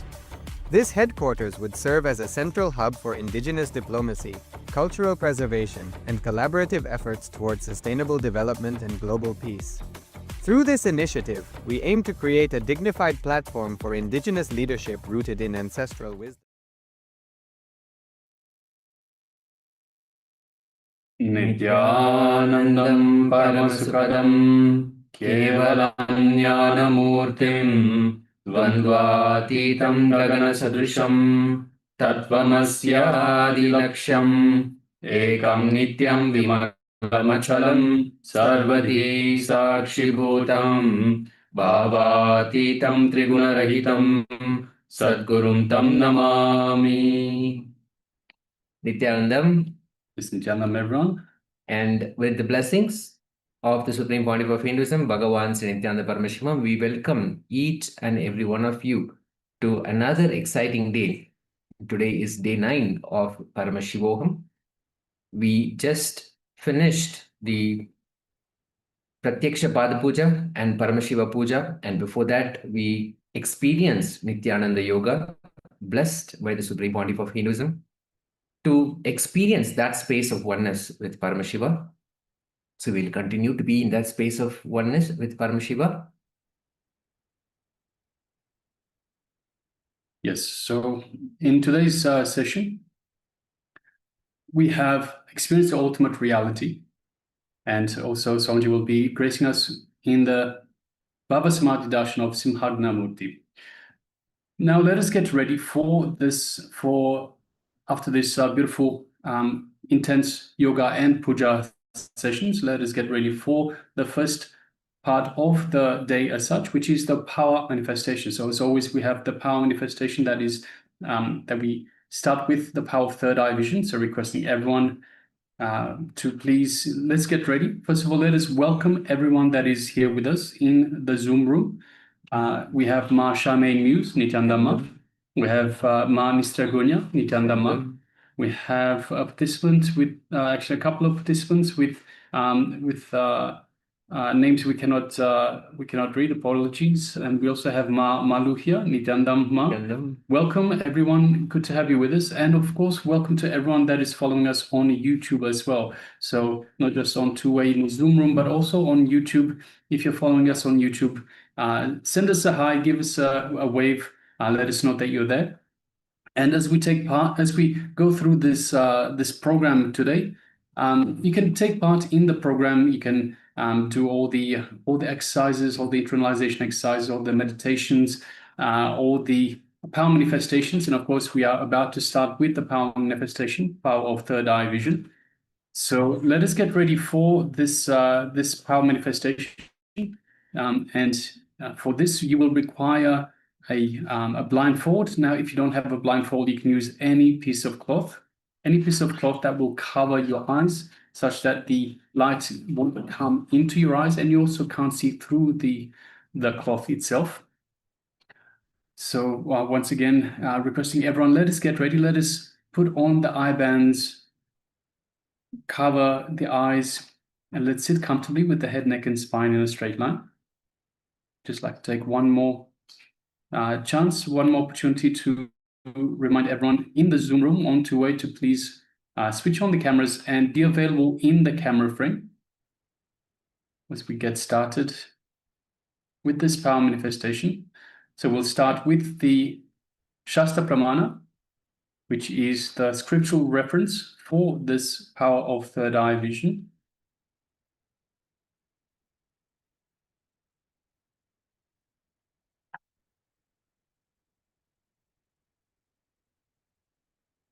Yes, we'll read the Shastra Pramana. Kapalantarmanonyasya tishtanmilitalochanaha kramena manaso dadyat lakshayet lakshyamuttamam. The translation of this verse, given by Paramashiva himself, says, by fixing the mind on the inner space within the crown center and sitting stably without any movement, having the eyes closed, in succession, by that stability of the mind and inner space, one directly sees the ultimate goal by having the vision beyond the sight that reveals any object or place, attaining the space of oneness with the source Paramashiva. So let us come back to that space of oneness with the source, oneness with Paramashiva. The Supreme Pontiff of Hinduism has blessed, initiated all of us to manifest Paramashiva, manifest all the powers of Paramashiva through us. So let us sit in that space of oneness. If you have not had your eye bands on or a piece of cloth tied around your eyes, please do so now, as we'll be entering into the power manifestation, manifesting Paramashiva, manifesting the power of third eye, manifesting the power of vision beyond the sight. Let us visualize the form of the Supreme Pontiff of Hinduism in our inner space.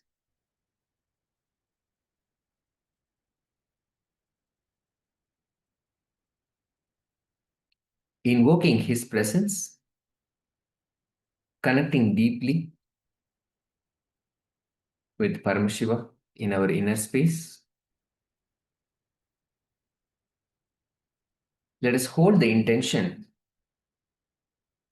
to manifest Paramashiva, to manifest the power of third eye. Let us chant the Mahavakya intensely.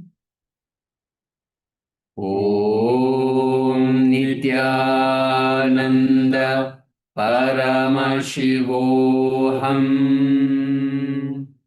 Om Nityananda Paramashivoham. Om Nityananda Paramashivoham. Continue to chant intensely, coming back to that space of oneness again and again. Let Paramashiva manifest through all of us. The image is being projected now. Let us start.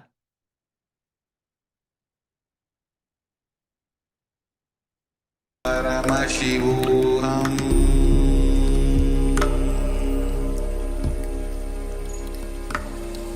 Om Nityananda Paramashivoham.